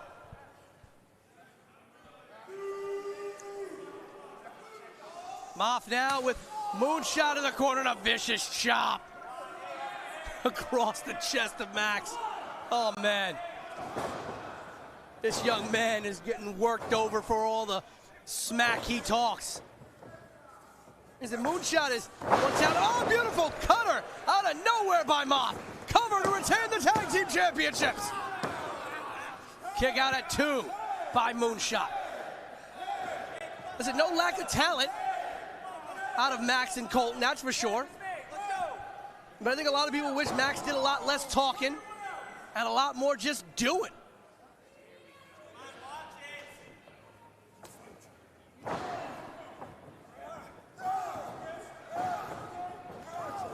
Shots to the back of the neck. Donovan still keeping the ring cut in half. They're isolating Max to one side of the ring, keeping him away from Colton as much as possible. But he scoots through the legs. Tag to the big stepper. Charles is back in, and this may be the injection of space energy that the Ace of Space Academy needs.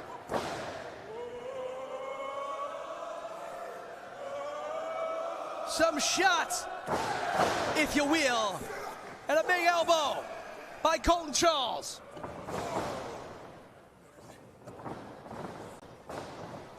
Whipping Donovan into the ropes. Aim high, go low, did Colton Charles there. Pop over neck breaker, now a cover by Charles, but look, that is veteran instinct by this young man. He went down for the cover, but he kept his eyes on Danny Moff on the outside, saw that Moff was coming in to try to break the pin up, and he went right on the attack.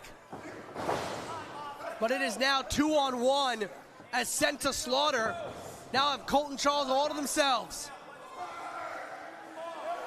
Thought they dumped Charles to the outside, but the big stepper on the apron.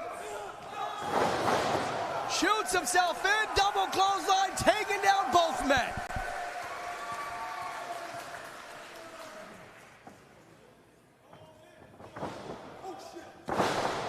Big choke slam on the Messiah of Old School.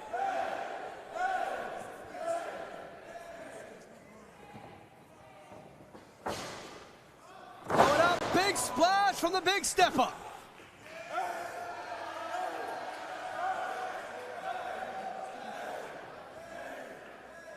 Setting up now. Wait a minute, I just saw Ref Steve just call a tag. Look, Moonshot tagged in behind the back of Colton Charles, but Colton didn't even feel it. Uncle Steven saw it. Moonshot is the legal man. Colton had the pin there, but he was not legal. And now Danny Moff taking advantage. Threw Colton Charles into Max. Moonshot was saying, get out of the way, I got it. And now what the hell is Santa Slaughter doing here? Reminiscent of, oh my God, Slaughterhouse Boogie. Shades of Power and Glory. Cover. And still. Here are your winners, and still WrestlePro Tag Team Champions, Sent to Slaughter!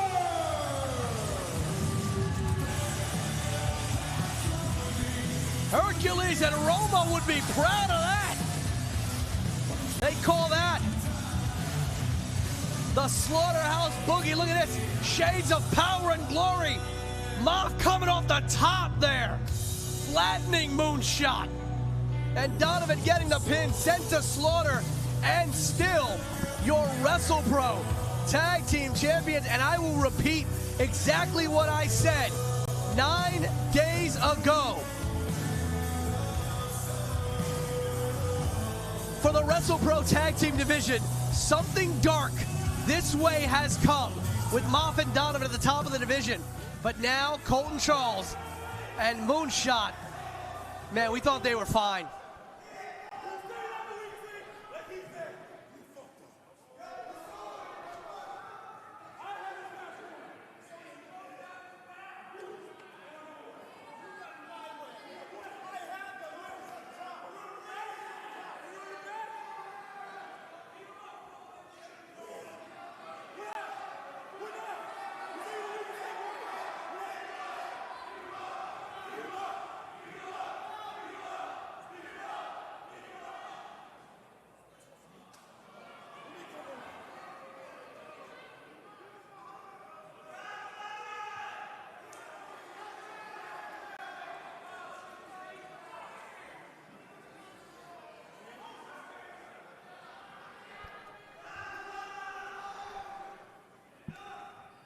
Second time in 9 days. Second time in 9 days that Moonshot has cost the Ace of Spades. Oh my! He just apologized to Colton, suckered him in, and just painted him across the face. Not smart. Not smart at all by Moonshot. What is this young man thinking? It's the second time in 9 days he cost the Ace of Spades Academy in some way, shape, or form a major win in a major match. He cost LSG the win against Jay Lethal and Always Rahway, and now costing him and Charles a chance at the Tag Team Championships. And it looked like they had worked out the issue, but Max just can't get over himself. Can't get out of his own way, this kid. I swear.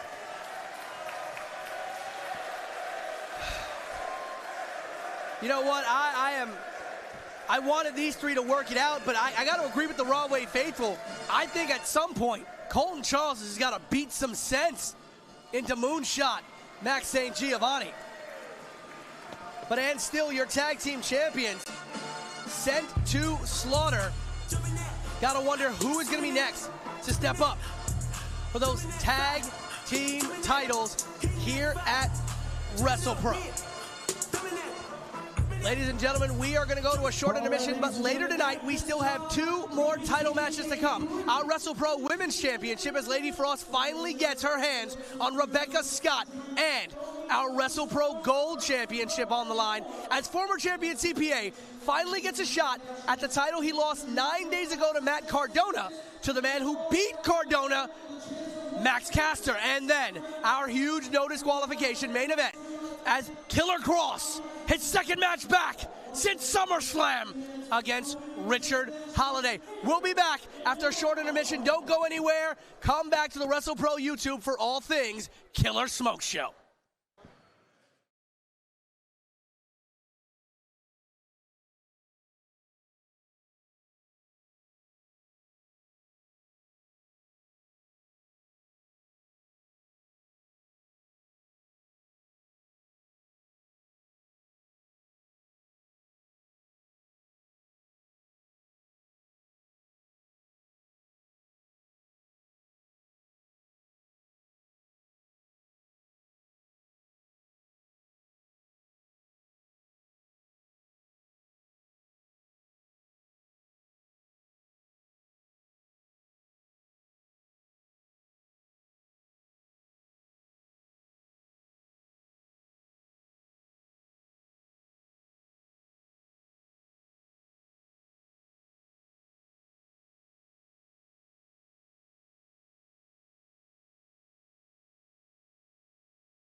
Our following contest is scheduled for one fall, and it is for the WrestlePro Women's Championship. You guys aren't scheduled to be out here tonight. We are back for the second half of Killer Smoke Show here in Rahway, and Franklin was announcing the beginning of our Women's Championship match, and these are not the competitors. We weren't scheduled to be here. No, you're not. Yeah, I think it's time, WrestlePro, you meet the most dangerous family in your company's history. And Brandon Downey, Alex Ryman, and Jaden Mercer, the Revolvers Chamber in the ring. The Revolvers Chamber. And ladies and gentlemen, this is the Revolver speaking.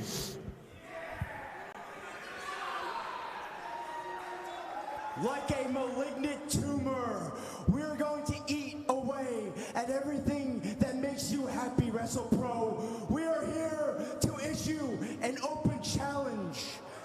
But everyone here can be saved if they do just one thing. Reach for the revolver.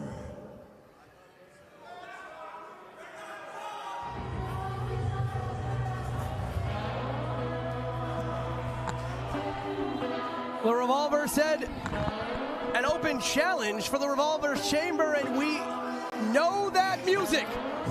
We knew they were here tonight. I saw them backstage earlier. They didn't have anything announced for tonight. We didn't know what they'd be doing tonight, but Vincent and Dutch, the Righteous, are here. And let me tell you, they look ready to fight. And if they, by any chance, are out here to answer this open challenge by the Revolvers Chamber, Ryman, Downey, and Mercer might want to think again. They might want to reissue to anyone else that open challenge. Vincent and Dutch, the Righteous. They have appeared everywhere that Kross has appeared. I don't know if that's coincidence or not.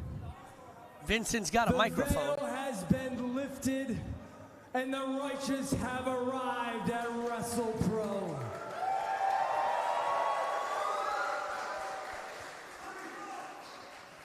And I just want to formally apologize to you gentlemen, because Vincent and Dutch accept your challenge. The veil has been lifted, as Vincent said. Because I am righteous, for we are many. Dig what I'm saying? The Righteous lifting the veil and answering the open challenge by the Revolvers Chamber. And Alex Ryman and Brandon Downey, it looks like, will be the two members of the Revolvers Chamber to wrestle in this matchup here. Jaden Mercer going to the outside. The Righteous are here at WrestlePro to answer the open challenge of the Revolvers Chamber. It is Brandon Downey in the ring with Vincent.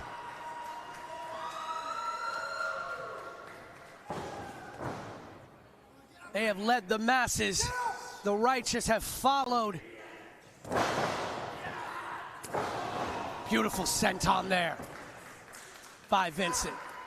No matter where these men have appeared, the Righteous followers have appeared in mass as well. And if they intend to come to WrestlePro to stay, I'm sure the Righteous will follow them here as well. And now Dutch is in the ring. Power game of Dutch. Downey or Ryman, no match for that. And now Ryman pulling down to the other side of the ring, trying to regroup, but Vincent not giving them an opportunity. Vincent right on the attack. Clotheslines Ryman on the outside.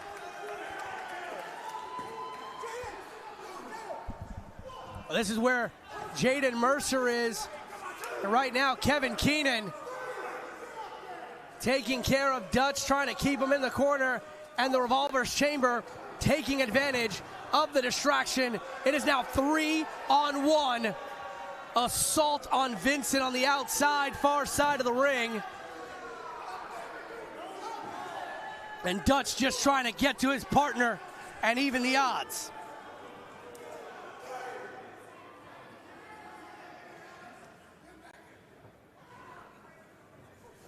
Vincent rolled back into the ring, cover by Downey, kick out at 1. What a moment this would be. Not only for young Brendan Downey, but for the Revolvers Chamber as a team. They were to get a massive win against the Righteous here at WrestlePro. They didn't know who was going to come out to answer the open challenge. None of us knew what the Righteous were going to be here to do tonight.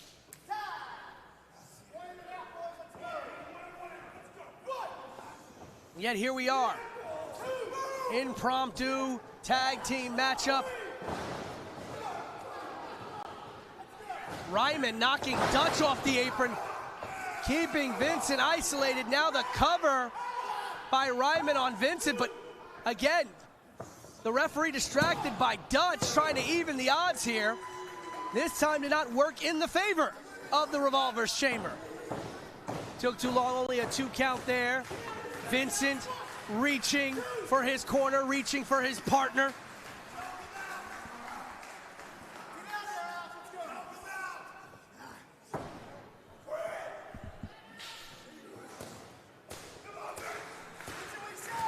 Ryman now turning Vincent away from his corner, not allowing him to reach for his partner. Vincent back to a vertical base.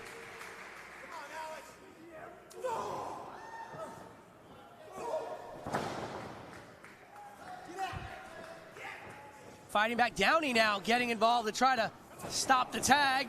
Downey deposited to the outside. Vincent was oh so close to Dutch, but Ryman able to recover. Now wrenching the ankle.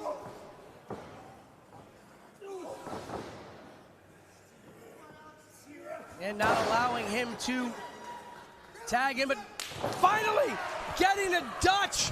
Downey tried to stop it at the last minute, but to no avail. Dutch is in. Flattens Downey.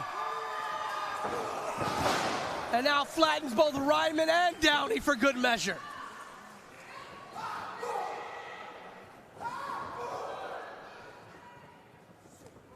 Here's how you run with the Righteous. Cover on to Ryman. Downey in the right place at the right time in that corner, breaking up the pin. Smart move by Downey to do that, but dumb move to keep the assault on Dutch. The big slam by Dutch. And now Jaden Mercer on the apron. Vincent taking care of the big man. And now the Revolver left alone. Orange Sunshine. Cover. Let's all walk with the Righteous.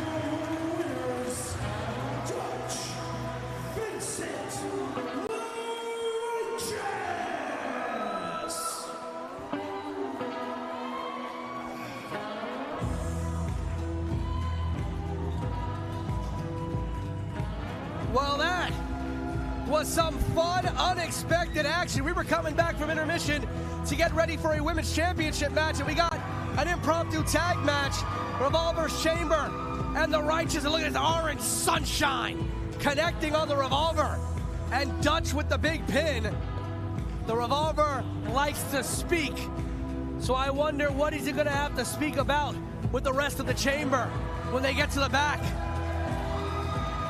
When you open your mouth and the Righteous answer, you better be ready to walk with the Righteous. Ladies and gentlemen, we are live in the Rahway Recreational Center for WrestlePro's Killer Smoke Show.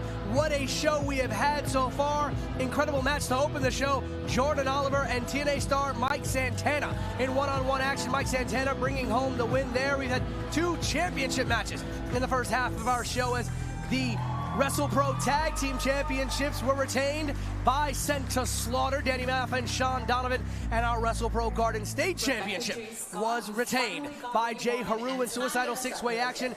We still have. I've not yet gotten what I wanted. Do you want to know what I want? Do you want to know what I want? What I want is to completely remove Lady Frost from the WrestlePro roster. What I want is to melt her existence of ever being here. And what I want is to hear those beautiful two words, and new Women's World Champion, RJS. And you want to know a little secret? What Rebecca J. Scott wants, Rebecca J. Scott gets. Pete Rosado here live at Killer Smokeshow in the Rahway Rec Center with the WrestlePro Women's Champion Lady Frost. And later tonight, you finally get your hands one-on-one with Rebecca Scott after months of her making your life difficult. I'm tired of it. Interrupting my matches, jumping me from behind. I think she just wanted to make a name for herself through me. But Rebecca, you wanted a title match? What you're gonna get is a fight. Because I'm one pissed off, ice cold bitch.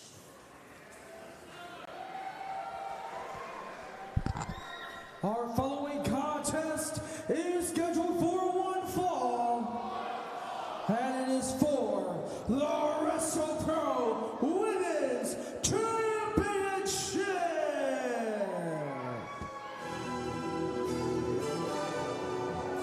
And now, a match that Rebecca Scott has literally fought for. Rebecca Scott has attacked Lady Frost on more than one occasion with one intention in mind: to get a shot at that WrestlePro Women's Championship. New Jersey, RJS, Rebecca J. Scott. And as you heard earlier tonight, that's not all she wants. She wants to end Frost on the WrestlePro roster for good. WrestlePro management making this match 9 days ago after the assault by Rebecca Scott on Lady Frost at Always Rahway. From Jersey City, New Jersey, RJS, Rebecca J. Scott. We know Scott was here. She obviously interviewed with Amy earlier tonight. After all, well, Frost wasn't waiting. Frost found Rebecca in the back, and Frost and Rebecca fighting out the entryway. Screw the fancy entrances, screw the music. Frost wants her pound of flesh from Rebecca Scott. It was Rebecca Scott that interfered in our WrestlePro Women's Championship match 9 days ago at Always Rahway, and Frost had had enough. As I said, WrestlePro management making this match literally 9 days ago, announcing it right after Always Rahway went off the air. These two women will face off for the championship, and here we are. The bell has rung. This match is official. Lady Frost, our WrestlePro Women's Champion, Rebecca Scott, who not only wants to become champion, but she wants to end the reign of Frost on the top of the WrestlePro Women's division.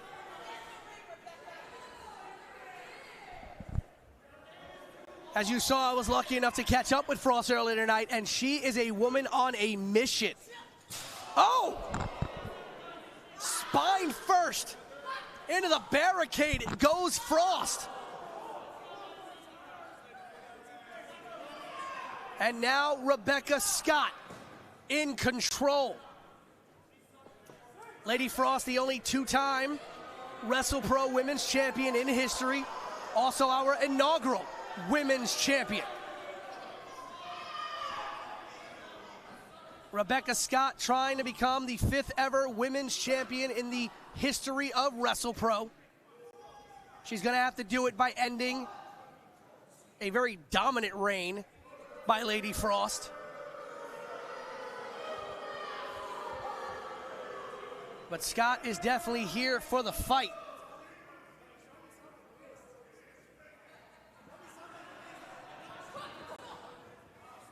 Knee to the face. This is not going to be a wrestling match by any means. This is most definitely going to be a drag down, dirty, nasty fight between these two women.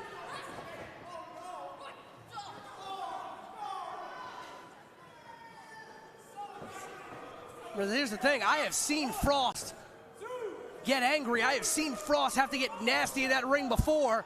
She is not against having to do whatever she has to do in a fight to win.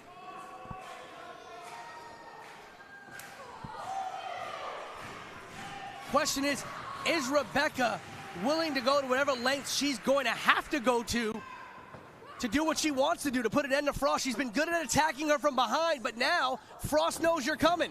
There's no outside advantage. There's no sneak attacks.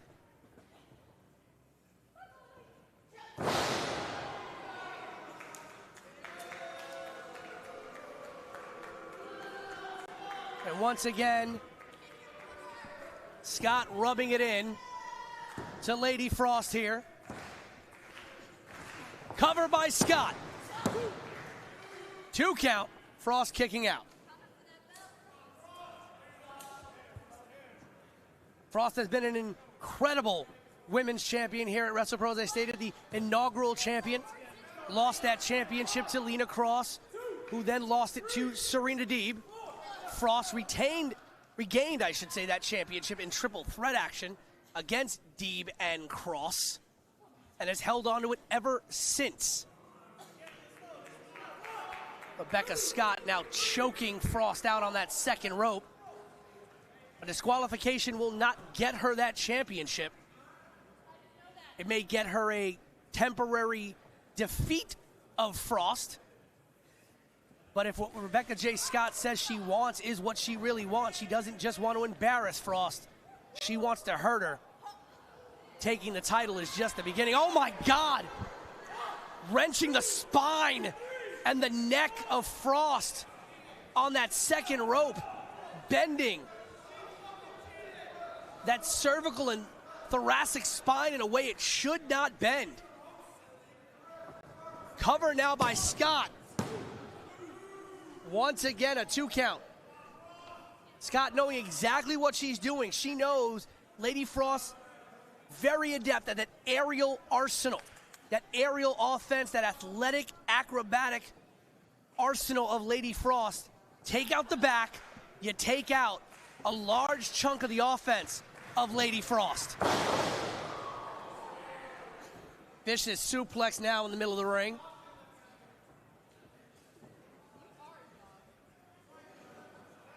Scott taking her time, now going for the cover, hook in the leg. 2 count there. You have to think if Scott probably had gone for that cover a little quicker, maybe we'd be seeing a brand new women's champion right now here at WrestlePro. Oh, Kross just missed with that kick, but didn't miss with the second one. Kross is just, sorry, Frost, not Kross, I apologize. Frost is shooting out those kicks here. Reversal by Frost. This might be the opening Frost needs here. Frost looking to the turnbuckles. This is where she's comfortable. We know she loves to fly.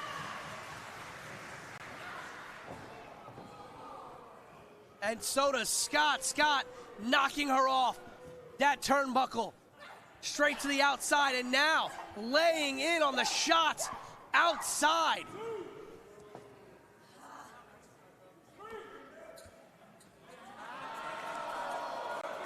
Now Scott getting into it with the WrestlePro faithful in our front row. Sold out capacity crowd here in Rahway for Killer Smokeshow.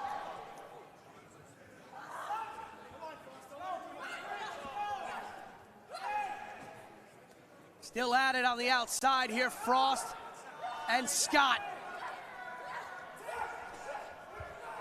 But wait a minute. I just heard the bell ring to the referee. Ladies and gentlemen, both ladies have been counted out, meaning this match has ended in a draw. But still, your WrestlePro double count out, it looks like. Lady Frost. These two women too busy fighting. They're still going at it. Screw the match being over. Both of these women still going at it here. Lady Frost still our WrestlePro Women's Champion. But Scott and Frost, a double count out here, and they're still fighting up the ramp. These two women want more than a pound of flesh from each other.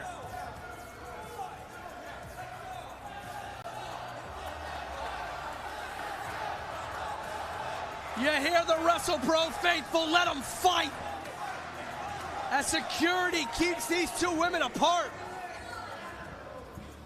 Really quickly, official decision, double count out. No more running.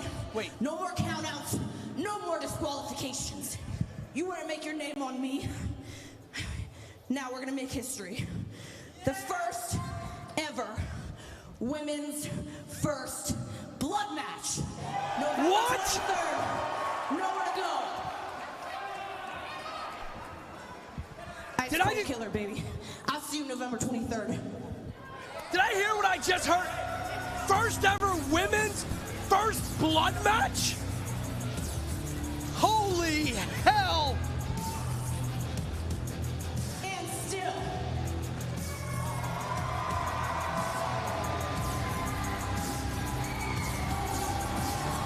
Lady Frost, Rebecca Scott, first ever ladies first blood match. Frost said, no more making a name off of me. You want to make a name, we'll make history. Jesus. Double count out. Frost is still our WrestlePro Women's Champion, walking out of Killer Smokeshow, but my Lord, a first blood match, first ever women's first blood match. Frost and Scott, one of these women are legitimately going to get their pound of flesh in a couple of months' time. But ladies and gentlemen, we have one more title match here tonight. Our WrestlePro Gold Championship.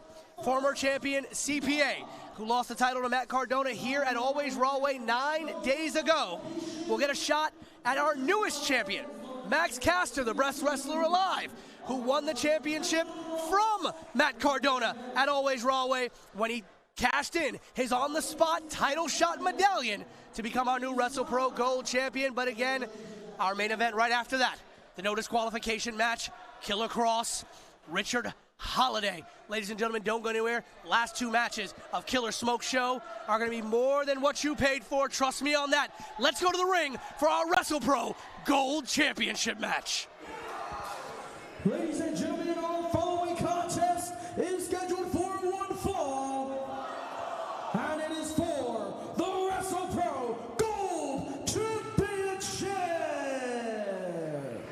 Let's go, girls.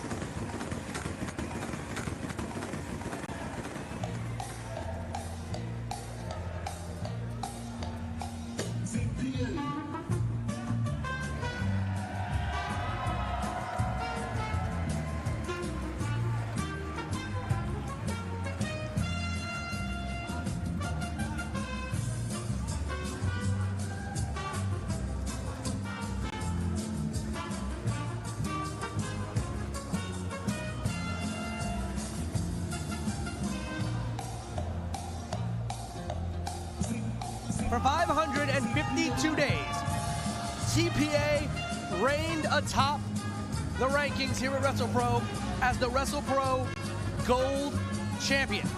Defeated Danny Moff, defeated Raj Desi, defeated Vargas to get that championship, defeated Trax, defeated anybody who stepped up for that WrestlePro Gold Championship. But 9 days ago, in the main event of WrestlePro Always Rahway right here in Rahway, New Jersey, CPA lost that championship to Matt Cardona. But history was then made, and we all know Matt Cardona loves being a part of history.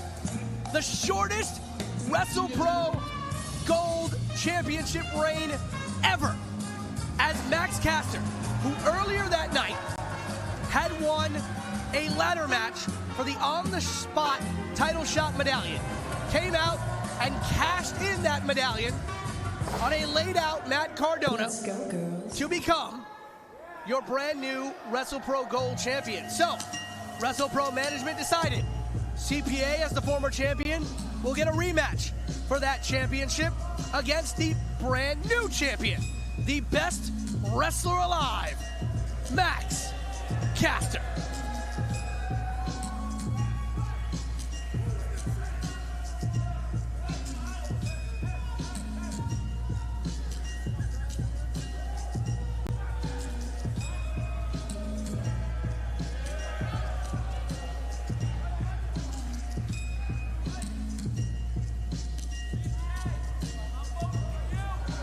A very busy weekend for Max Caster. Found out in Toronto, Canada, just 48 hours ago that later this week, he's going to have to team with his former tag team partner, Anthony Bowens, or be suspended for failure to show up for work next week on AEW Collision. And then had to fly from Toronto, Canada, to Rahway, New Jersey, to defend the WrestlePro Gold Championship. What a 48-hour period for the best wrestler alive. He's got a reunion tag team match to worry about next week. Does he show up? Does he get suspended? What does he want to do? And now has to defend the championship he won 9 days ago. Back him up. Back him up. Rahway, New Jersey, you are looking live at the WrestlePro Gold Champion.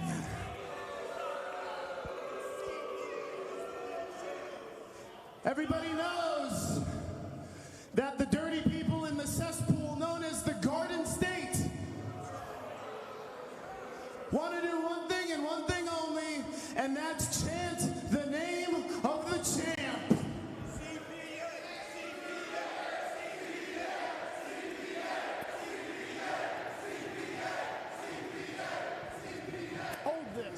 You guys are dumb.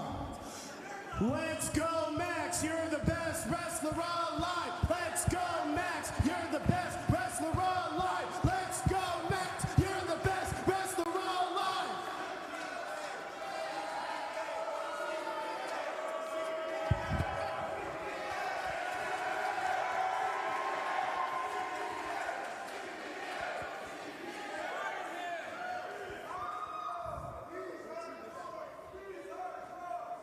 Yo! Yo! Yo! Yo! Listen!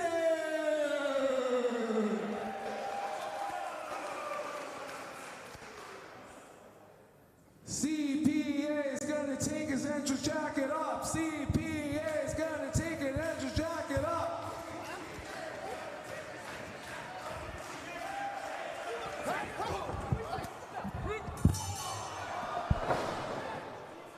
I actually think CPA might be a better rapper and lyricist than Max Caster. I'd like to see a mixtape drop by one CPA. I'd buy that.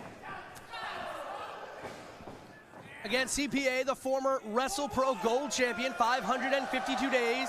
He reigned as champion. Caster has now been champion for 9 days. First defense of the championship. Now again, Caster did not defeat CPA to win that championship. He defeated Matt Cardona, cashing in a on-the-spot title shot medallion after Cardona decided to try to levy some extra punishment on CPA, and CPA one-upped him, left him laying in the middle of the ring. Caster cashing in at the right time. So now it's the current champion, Max Caster, versus the former champion, CPA. And as you can see, the Rahway faithful would love to see CPA one more time as champ. Oh, not the tie. Tie is a source of power and strength for CPA. Oh, no. The shirt's coming off. Yes!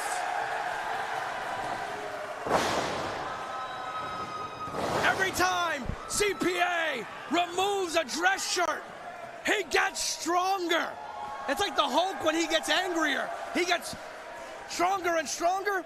The more shirts CPA takes off, the stronger he gets. I think the max we've seen is a 3-shirt CPA. I wonder if we'll ever see 4 or 5. That'd be interesting. Clubbing blows to the back of Caster on the outside.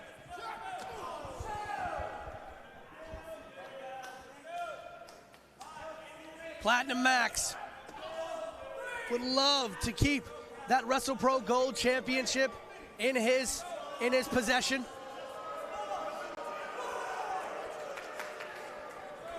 Looks like he was setting up CPA for a power bomb, but a backdrop onto the floor here at the Rahway Rec Center.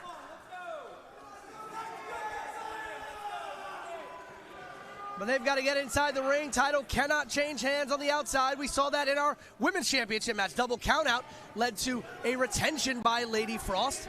CPA wants to win that title back. You got to do it in the ring. Pinfall or submission. Max reaching for the corner. Oh, red starter jacket thrown in the face of CPA.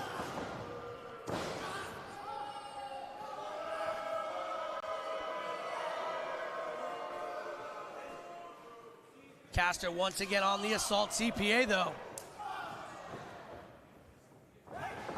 Shot to the midsection and then the chest.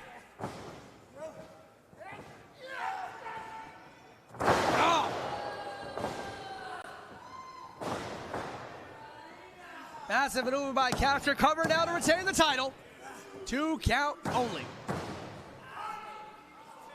And listen, say what you want about CPA.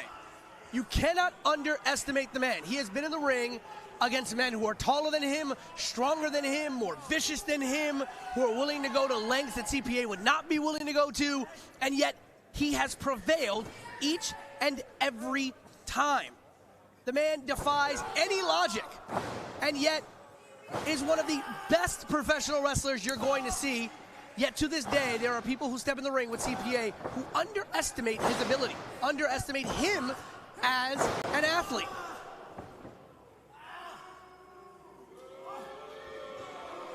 Caster wrenching that knee and ankle, trying to disable the lower left leg of CPA.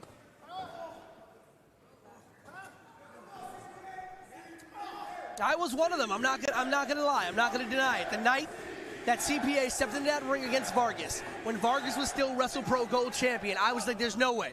There's no way CPA is going to defeat the Dominican Destroyer. And he did. Shocked the world. Shocked me. I was here in this building, mouth agape by where the cameras are. Shocked.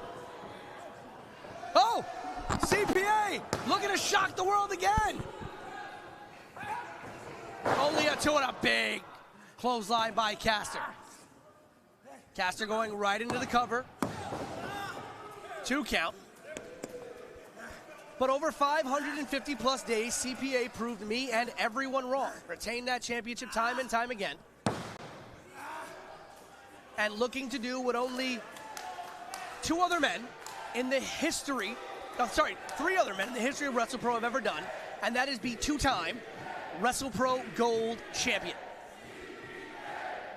One of those people being Max Caster's former tag team partner, Anthony Bowens. Can CPA join that select group here tonight? Caught Caster on the knee. CPA essentially a one-legged man right now, still trying to regain some feeling in that left leg. Caster missed with that shot, went up and over, but found his way back into the ring now. Shot by CPA. And another one.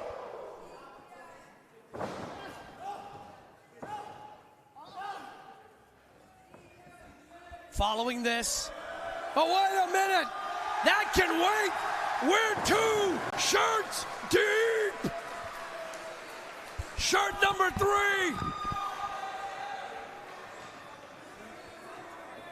We are on the precipice of power levels for CPA. I've never seen him go beyond 3 shirts. Could tonight be the night? As I was saying, after this match is our main event. No disqualification. Kross and Holliday.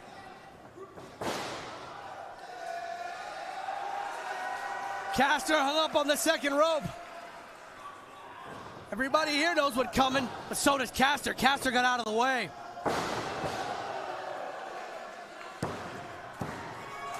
Now hung up on the other side. And here we go. 6-1, 9. Love it. So safe, so crisp, so clean.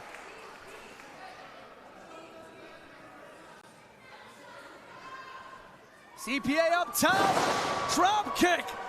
It is very rare you see CPA all the way up there. Cover. 2.5 by CPA. As I said, it is very rare that you see CPA climb that top turnbuckle. But he connected with that missile drop kick. Only a 2.5 though, Caster kicking out.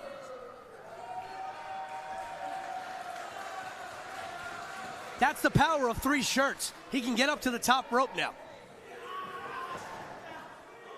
CPA trying to get Caster up, but that leg still giving him issues. That left leg that Caster was working over earlier in this match, still giving CPA some issues.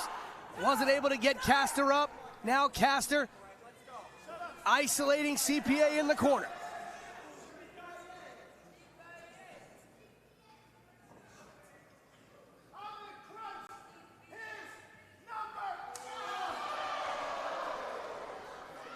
CPA fighting back from the top.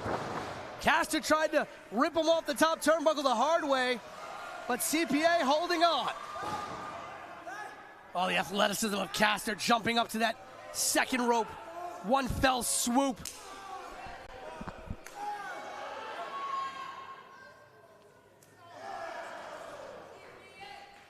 Both men now fighting on the top. Tried to hold on to the tie, but he should have known. CPA so resourceful. Drop kick again by CPA, but Caster telegraphing it. Caster locking up, figure 4 leg lock. And with the damage to that left leg done earlier in this match, this might be it. This might be the night. No, he's using CPA's own loafer to beat at the knee.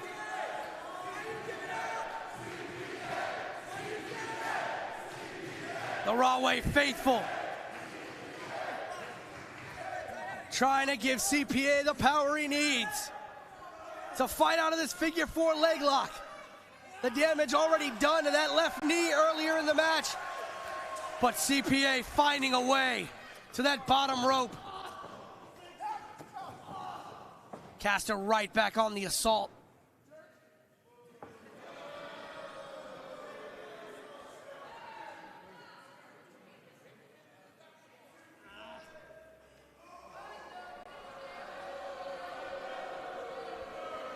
What? Putting up that scissor sign.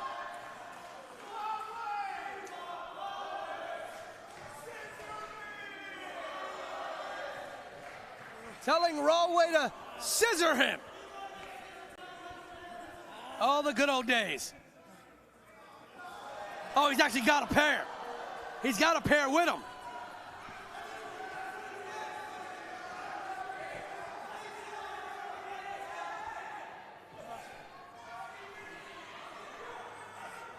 Oh, he's trying to cut that top turnbuckle off. Ref Steve trying to stop him here.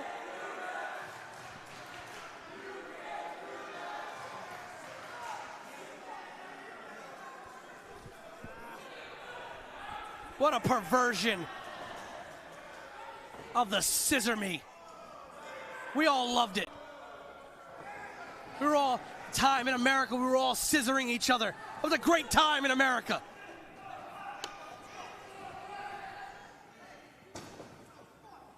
Caster tried to include the championship in the mix now. Oh no, oh my God! My God, he used the scissors! He could have gotten CPA in the eye. Knocked out CPA with that pair of scissors behind the back of Ref Steve.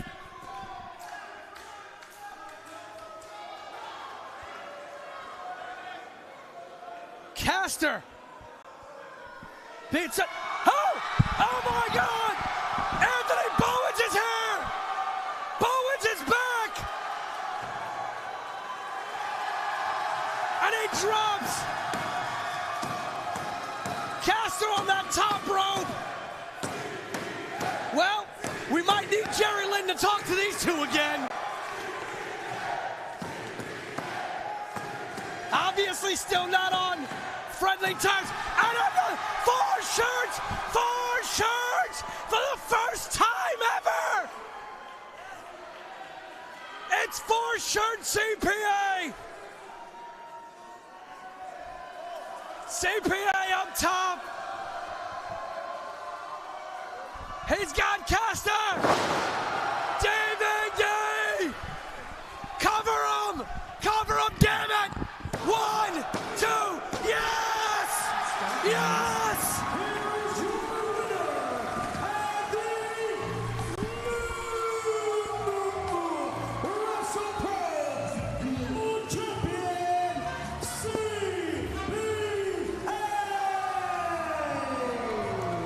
All is right with the world again here at WrestlePro.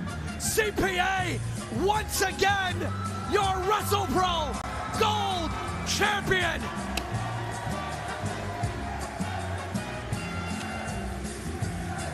And he becomes only the 4th man in the history of WrestlePro to be a 2-time WrestlePro Gold Champion. One of those men in the ring with him right now. Anthony Ball, are we gonna do it? Are we gonna do it, please? Please! Scissor me! Well, here you go. After Bowens drops Caster on the top rope, the massive DVD, that avalanche DVD by CPA off the top, rolls into the cover 1, 2, and everyone in Rahway is celebrating again. 9 days. Anthony Bowens, Anthony Bowens now no longer the second shortest reign. Max Caster, the second shortest WrestlePro Gold reign. 9 days. But CPA, once again, your WrestlePro Gold. Oh my God. That's what happens when we get 4 shirts. That's what happens when we get 4 shirts. CPA, we get a 2-time WrestlePro Gold Champion. Again, only the 4th man in the history of WrestlePro to be a 2-time Gold Champion. What the hell? My God. Was that Bowens? Oh! Oh my God! What the hell? We saw Fala at Always Rahway attack his former tag team partner, Dark STG, and he took the paint off. But what the hell is he doing attacking CPA? What the hell is happening here? Get out of there, CPA. Get out of there. No, get out. Get out of the ring.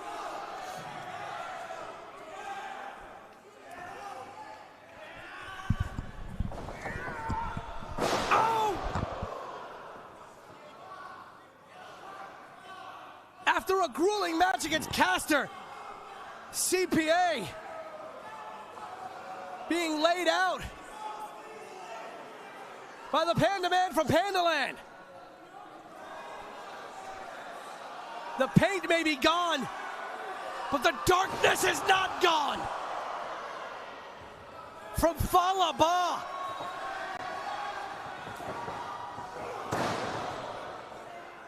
Bowen's out here to try to help CPA.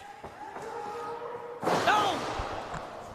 Fala flattening Bowens for good measure. Not again. No, no, no, no, no.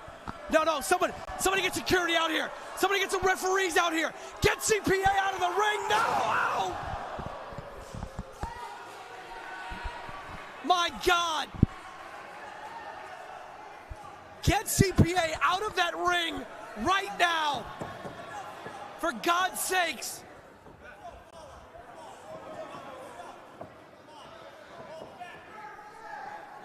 What the hell is Falaba doing?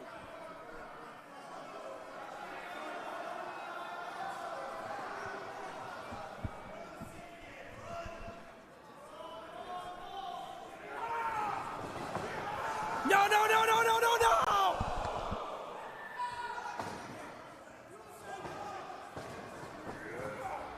Falaba now destroying the security.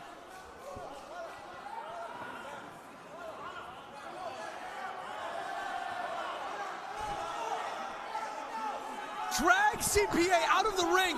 Please, someone grab him and drag him out of the ring.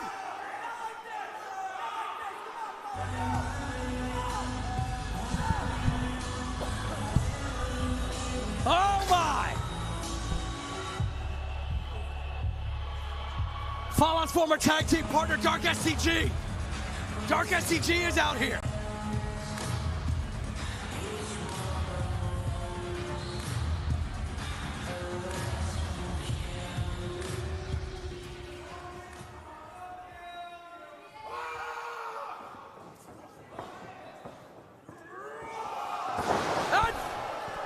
STG has not forgotten. Dark STG has not forgotten the way that Fala attacked him after their tag team match at Always Rahway.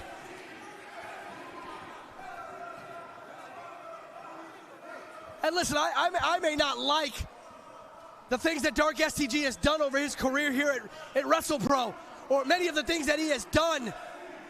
But thank you, if only for the health and safety of our WrestlePro Gold Champion CPA, Dark STG out here stopping the assault of Falaba on CPA. I never thought there would come a day where I would say the words that are about to come out of my mouth, but thank you, Dark STG.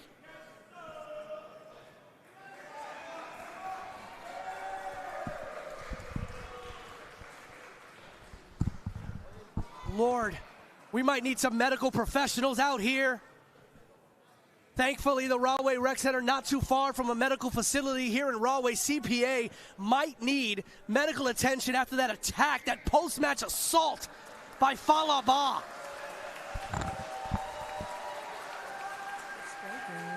Well, I mean, after Always Rahway, when he wiped that paint off of his face, I think there were many of us who thought that the Panda Man from Panda Land, who we all loved and adored, was coming back to WrestlePro. But it seems the darkness has not left Falaba, and it maybe has even got worse. I didn't know that was possible. I mean, CPA walking out of here, two-time WrestlePro Gold Champion, but at what cost? Jesus. Oh my God. Anthony Bowens, CPA, both getting the wrath of Falaba there. Oh my.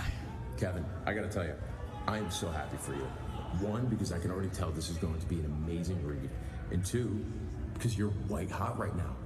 You're on fire, you're on top of the world.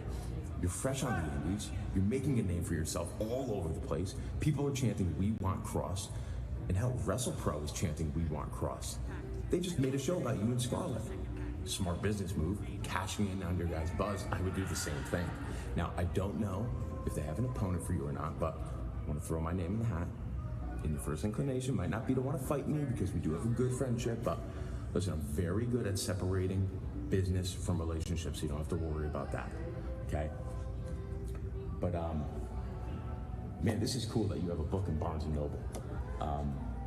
You know, for a guy who was only on TV for like 15 seconds a week, to have the WWE help publish a book, that's pretty impressive.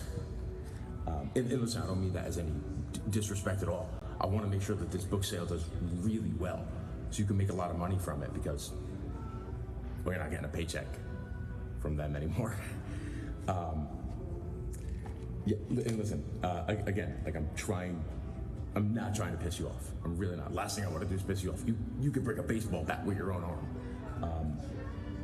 But man, biggest company in the world let you go, and you had to go on YouTube just to get the buzz that you wanted. So I don't know, couldn't be me. Yeah, I'm not even gonna buy this book.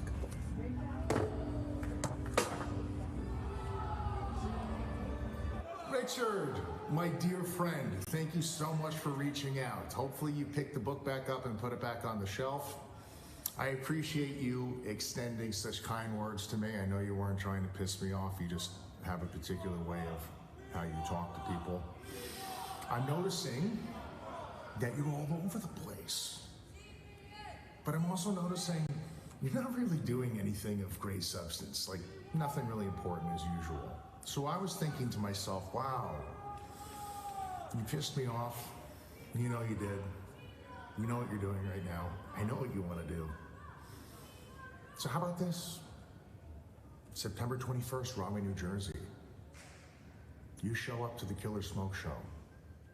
It'll be a no DQ match, and I'll knock all your fucking teeth out. I will squeeze all of the oxygen out of your skull. And then I want to see how fucking mouthy you are after that. I hope to see you there. Maybe we'll get a coffee afterwards when I take you to the hospital. Ladies and gentlemen, this is your main event of the evening, and it is a no disqualification match, and it is scheduled for one fall. You're breathing rarefied air. 4 years ago, 4 years ago, they said that Killer Kross was special because of the lights. First, from New Haven, Connecticut, weighing in at 237 pounds, you are now breathing in the rarefied air of Richard Holliday. I'll get back to that in a second. I want to talk about this man right here. I have known Richard Holliday for a very long time. I have been on many different shows in many different places with Richard Holliday. I'd always seen him as a... Cut my fantastic music. He wants to talk again. Hasn't he talked enough? Has he disrespected Kross enough? Hey, listen, I'm really sorry that I didn't pick up that book. Hopefully one of the employees did, or I'm sure it's in the clearance section by now, or some hobo's probably using it as toilet paper. But that's neither here nor there, because I really didn't mean any disrespect. Like I said before, Kevin and I are friends. Kevin is a good friend of mine, and I really hated to see just how soft he's gotten. He used to be Killer Kross.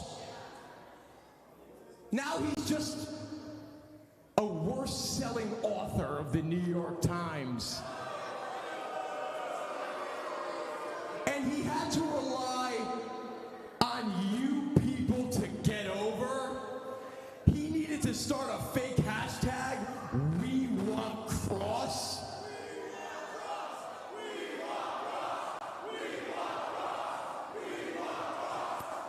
You see, you do this just because you're puppets. You just do this because... Finally, somebody with some brains cut off Holliday. Thank God. He's talked enough.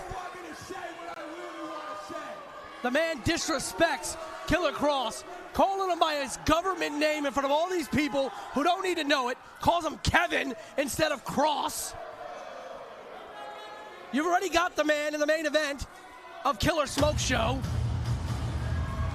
And here he is, the man who is number 2 on Amazon for wrestler biographies, number 5 amongst all wrestling books of any kind on Amazon. New York Times best-selling author. Life is Fighting. I picked up my copy here tonight.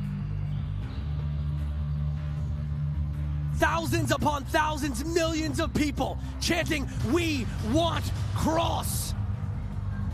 Filled MetLife Stadium. And now they are filling Rahway, New Jersey.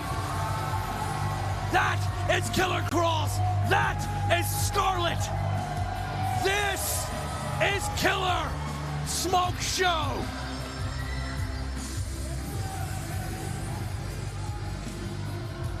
Four years ago.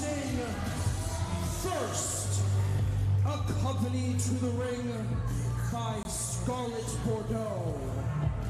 From Sin City, Las Vegas,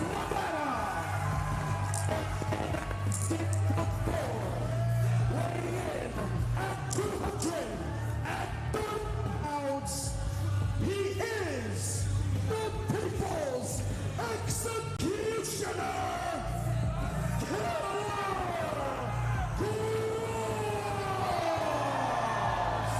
As I was saying before, Franklin made the entrance announcement for Killer Kross 4 years ago. It was said that the music, the lights, the fog, the girl, that a company went out of its way to make this man look special, to make this man feel special, but that he couldn't lace up other men's boots when it came to being in the ring. Well, guess what? Thousands of fans chanting, "We want Kross" in a sold-out MetLife Stadium. Thousands, millions of fans on social media chanting, "We want Kross." A sold-out show here in Rahway, New Jersey. A best-selling authorship. It ain't about the lights. It ain't about the music. It ain't about the fog. It ain't about the girl. Though Scarlett is a fantastic addition. Killer Kross is special. Hands down, bar none. I'm just gonna say it. That man is the definition of the ball being dropped. And here we go. The main event of Killer Smokeshow. No disqualification. Richard Holliday, Killer Kross. 48 hours ago, Killer Kross won the Super Heavyweight Cup at Defy Wrestling, the inaugural Super Heavyweight Cup winner. Tonight, only his second match since SummerSlam. His second match back on the independents since that match against Sami Zayn at SummerSlam in MetLife Stadium.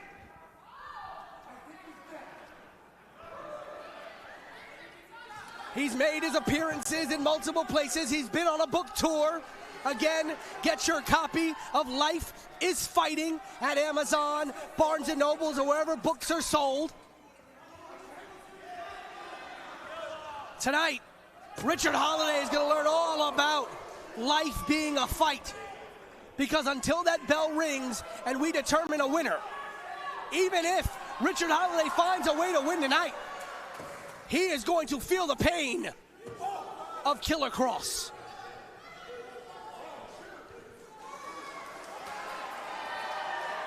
Scarlett is ringside. And now a fan's shoe. Richard Holliday likes to say that when he makes an arrival, when he makes an entrance, you are now breathing rarefied air. Well, let me tell you something, Richard Holliday.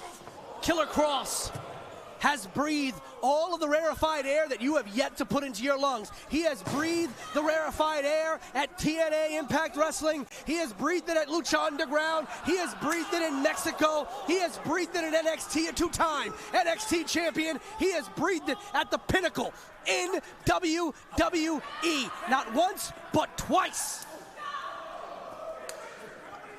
And who knows what platform he will be breathing rarefied air again.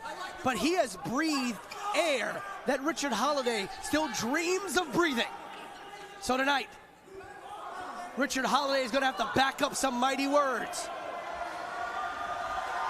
Holliday is already 0-1 against Killer Kross. In fact, they met for a match in 2021 up in Northeast Wrestling. Kross defeated Richard Holliday in that match. Surprised Kross ran his mouth again after what happened 4 years ago. And Kross and Holliday now fighting amongst the people in the bleachers here. The legendary bleachers of the Rahway Rec Center. This is the main event of Killer Smokeshow. No titles on the line. Nothing. Just respect. A shot like that. Kross is going to beat some respect into and out of Richard Holliday.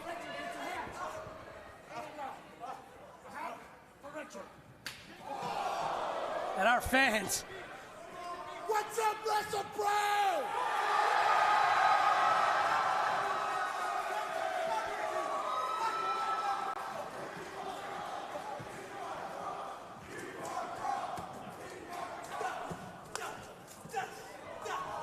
Richard Holliday now taking advantage of Kross talking to the people. The people that chant his name. We want Kross on a weekly basis. They still do it, ladies and gentlemen. They don't want you to hear it. They don't want you to think they do it. But the people still chant this man's name. We want Kross every week.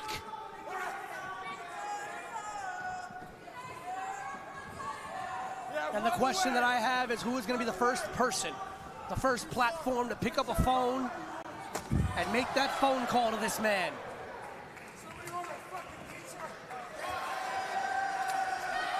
While I am honored and proud to be sitting here tonight in the Rahway Rec Center, having the honor, the humble honor of being on commentary for a Killer Kross match, this man belongs on a television screen every week. The question is, where is he going to end up next? Throwing a trash can at Holliday. Holliday trying to escape on hands and knees. Well, I guess Holliday has listened to Scarlett when she says to fall and pray. And it looks like that's what he's doing right now.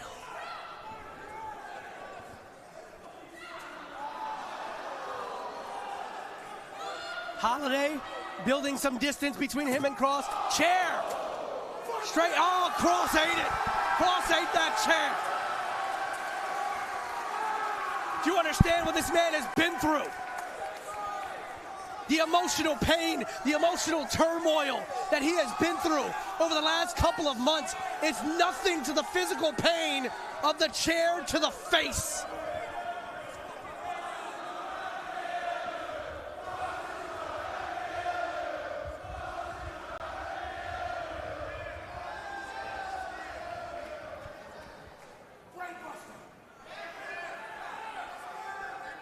Rahway crowd chanting Kross is gonna kill you. Oh. Looking to put Holliday on that steel entrance ramp here in Rahway. Oh, no, no, no, no, no. Holliday trying to set him up for a pop. No, not on that ramp. Not on the ramp. No, no. No, oh my God. Shades of Terry Funk with that pile driver on the outside. That is a steel ramp. That is not a fake ramp here at WrestlePro. One of the very few places on the independents that actually have a steel entrance ramp. Pile driver onto the ramp, and Kross is not moving. Hey, Kross, I thought you were gonna fucking kill me.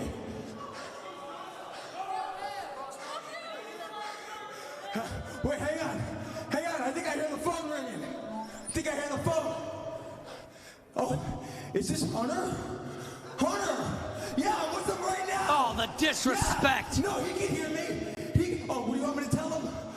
Oh, okay. Yeah, you lowballed him an offer because you didn't want him to stick around. Don't worry, Hunter. Yeah, I'll deliver the message for you, yeah. The disrespect from Richard Holliday. These bumps might want you, but they don't. Oh, you gonna cry, honey? I'm so sorry. Come on. Get up. Come on. Listen, you better back up. Scarlett is known to throw a hand or two. That woman can hold her own. Holliday thinks that Scarlett won't put her hands on him. He better think again. Kross, I forgot to ask you. Do you like Huey Lewis in the news? Just shut your mouth. Holliday now assaulting the neck and head of Kross. We still don't know how Kross is feeling after that pile driver, that Terry Funk-esque pile driver onto the steel entrance ramp here at WrestlePro.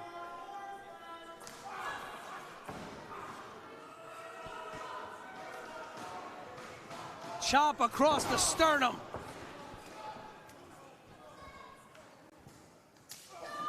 Listen, I am all for giving Richard Holliday the flowers he deserves, but it pains me to say that I once respected this man, that I once had love for this man. I used to sing Richard Holliday's praises everywhere I would go to anyone who would listen, but not anymore. Power bomb by Kross.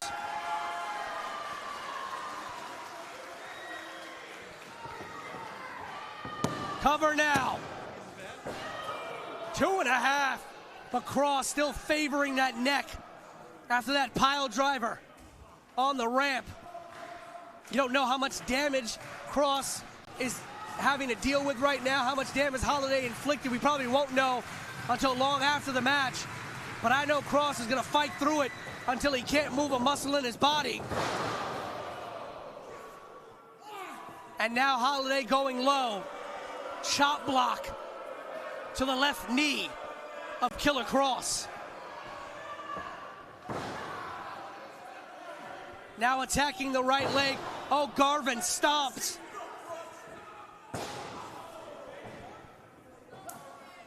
Keying in. The ankle, the knee, the shoulder, and one on the neck for good measure.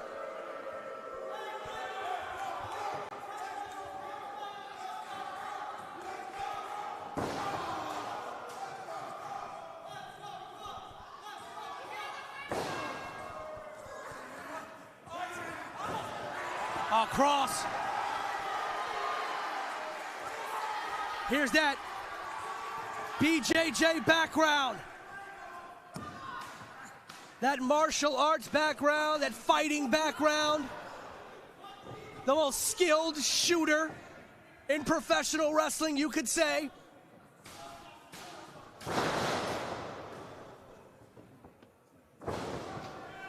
But that neck breaker, putting a severe stop. Cover now by Holliday. Only a 2. Holliday once again going back to that neck breaker, putting an immediate stop to all of the offense. Kross was trying to muster. Franklin, why do you keep giving him the microphone? Too much fun with this.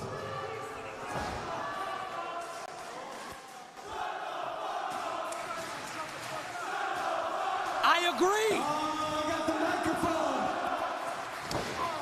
This is something you never got. Because nobody wants to hear you talk.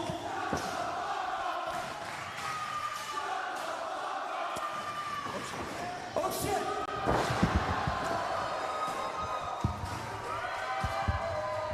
Vicious suplex by Killer Kross. And if Holliday thinks that playing mind games with Kross is going to get him somewhere, he better think again. Kross is the master manipulator. Kross is the master of the mind games. Once again, targeting that neck, Hangman on the top rope. And this may be the smartest thing Holliday does all night. Keeping the offensive attack controlled to the top of the back and the neck of Killer Kross. Take advantage of the damage you did with that pile driver on the entrance ramp. Focus on that. Stop with the talking, stop with the disrespect. Try to earn the win here, Holliday, if you can.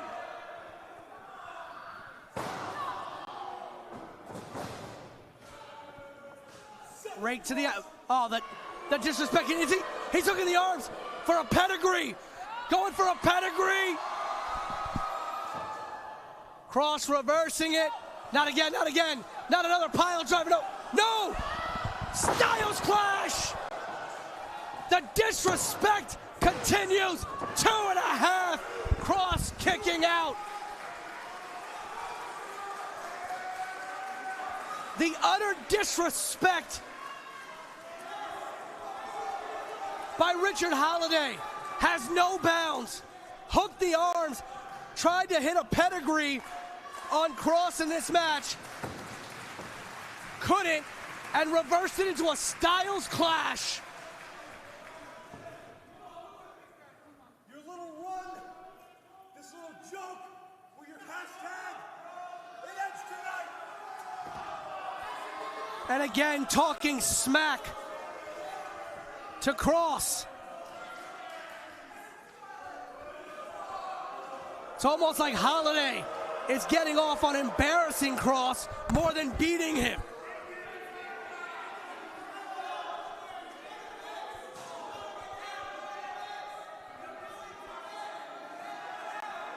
Going up top.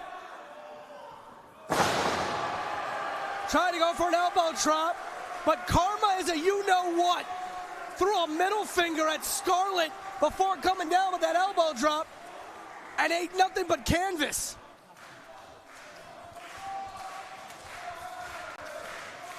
This might be the opening that Kross needs here.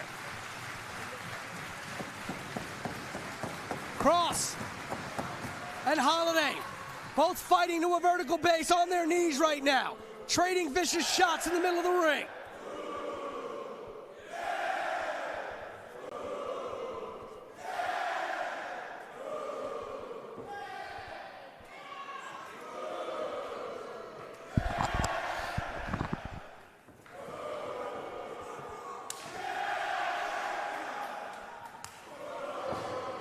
Back and forth these two go.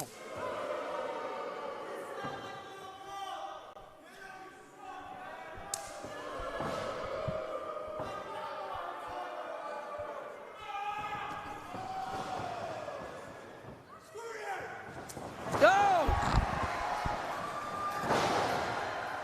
Kross now, a couple of back elbows. Cutter! There's a reason this man was a two-time NXT champion. There's a reason why the millions of fans got behind him.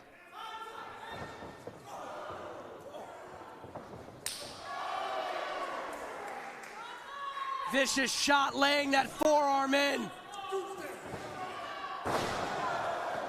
Doomsday Saito.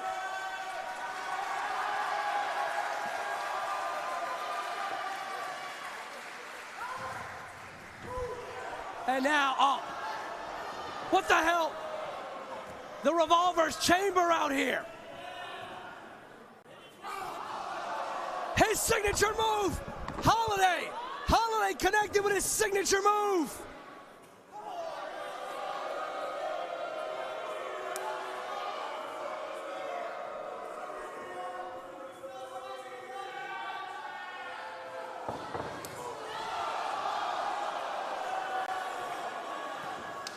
And he hit the referee as well.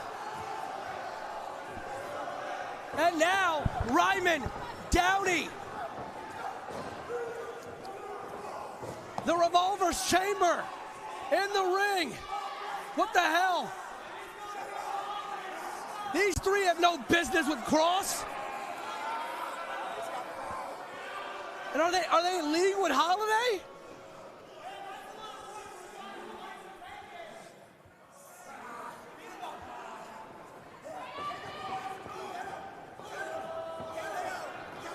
These three men, Ryman holding the arms. That's it. Beat the shit out of him.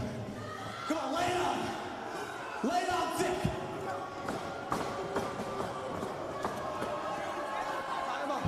Time up in the corner, come on. Pull him by the arms. Holliday directed Scarlett now on the apron. No, listen. Scarlett, get down. I know you want to defend your man. Take your ass to the back, bitch. Whoa! Slap the damn taste out of his mouth. Now slap him. Slap him. All right, now go to the back. Get out of the way. 4 people in the ring. No. Get your hands off her. Get your damn hands off her, Holliday.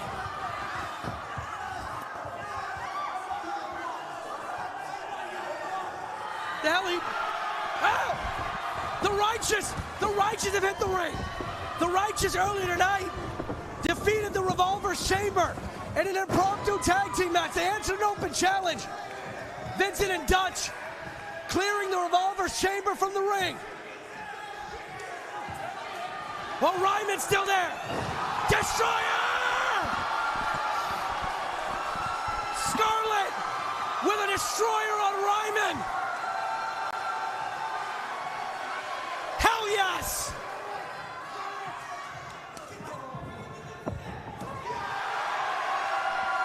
That's how you do it, Holliday. That is how you do it. There you go. Kross has got him up. Kross has got Holliday. The Gore!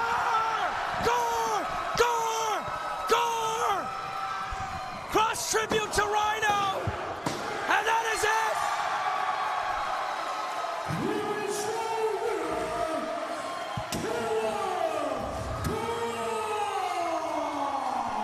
Just like he did to Cardona at GCW. His Gore, his tribute to Rhino, putting Holliday through the damn door. And the 1, 2, 3. Look at this here. Scarlett with the destroyer on Ryman. That's what you get for putting your nose in her and her man's business. But Holliday wasn't having none of it. Holliday sneaking up behind Scarlett here, but preoccupied with Kross, and Scarlett giving Holliday one of his own signature moves, and with her own flavor on it, of course. And here you go. Kross with a damn Gore through the door for the 1, 2, 3. Killer Kross with a big win here in the main event of Killer Smokeshow.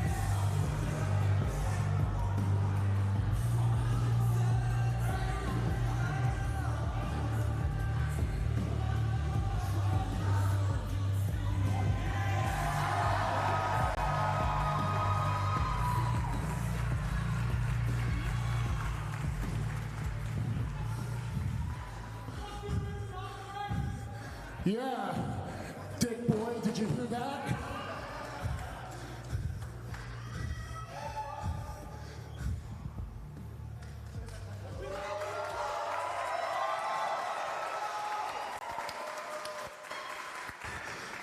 Ladies and gentlemen, We Want Kross is very fucking real.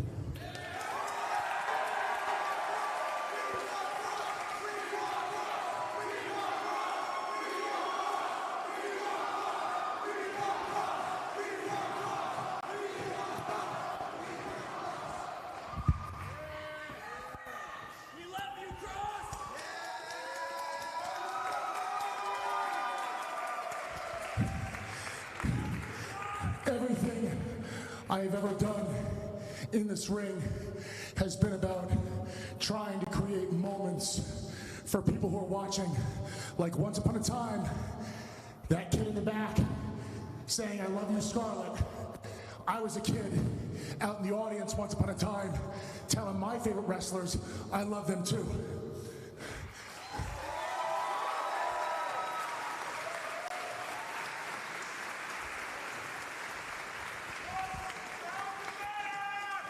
This is a fact. What about the Romanian destroyer?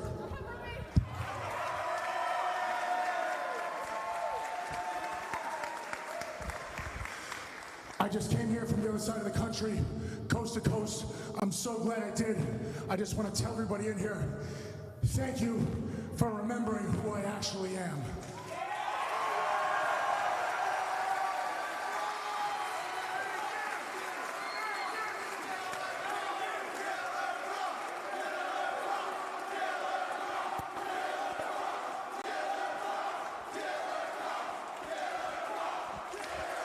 I saw so many people that I recognized over the last 11 years that I was doing this here tonight, and you know I recognized you because I called you out on it. You have no idea how much that means to Scarlett and I to see you here tonight.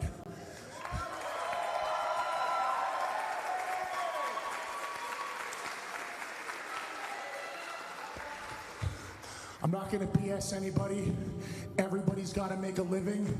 But for me, getting into this business was not about the money. It was about creating the moments. And I love all of you for loving me when I was on TV, when I was on Netflix, USA Network, Fox. But there comes a time when you're not allowed to create moments. You have to bow out, say thank you, and get back to doing what you love, which is being me in here for you.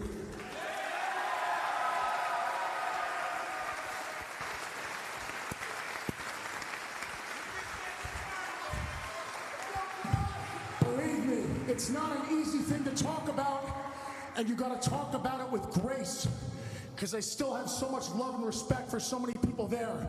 But man, I did not get into this for their respect. I got into this for your respect.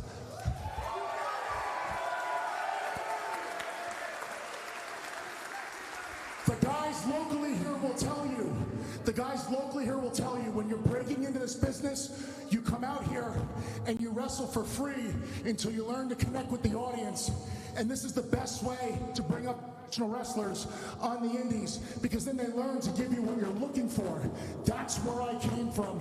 I'm proud to be back here with them, and believe me, if it was actually about the money, I'd still be there. Thank you so much, and I cannot wait to see you all again.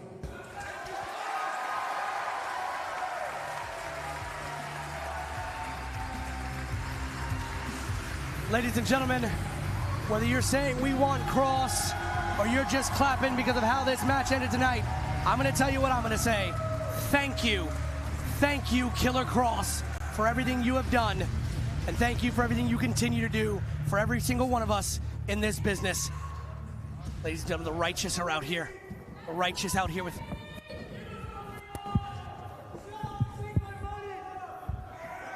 I said earlier, everywhere the Killer Kross seems to show up, the righteous seem to follow. They came to his aid tonight in the match against Holliday when Revolvers Chamber interfered. Man, this just feels right.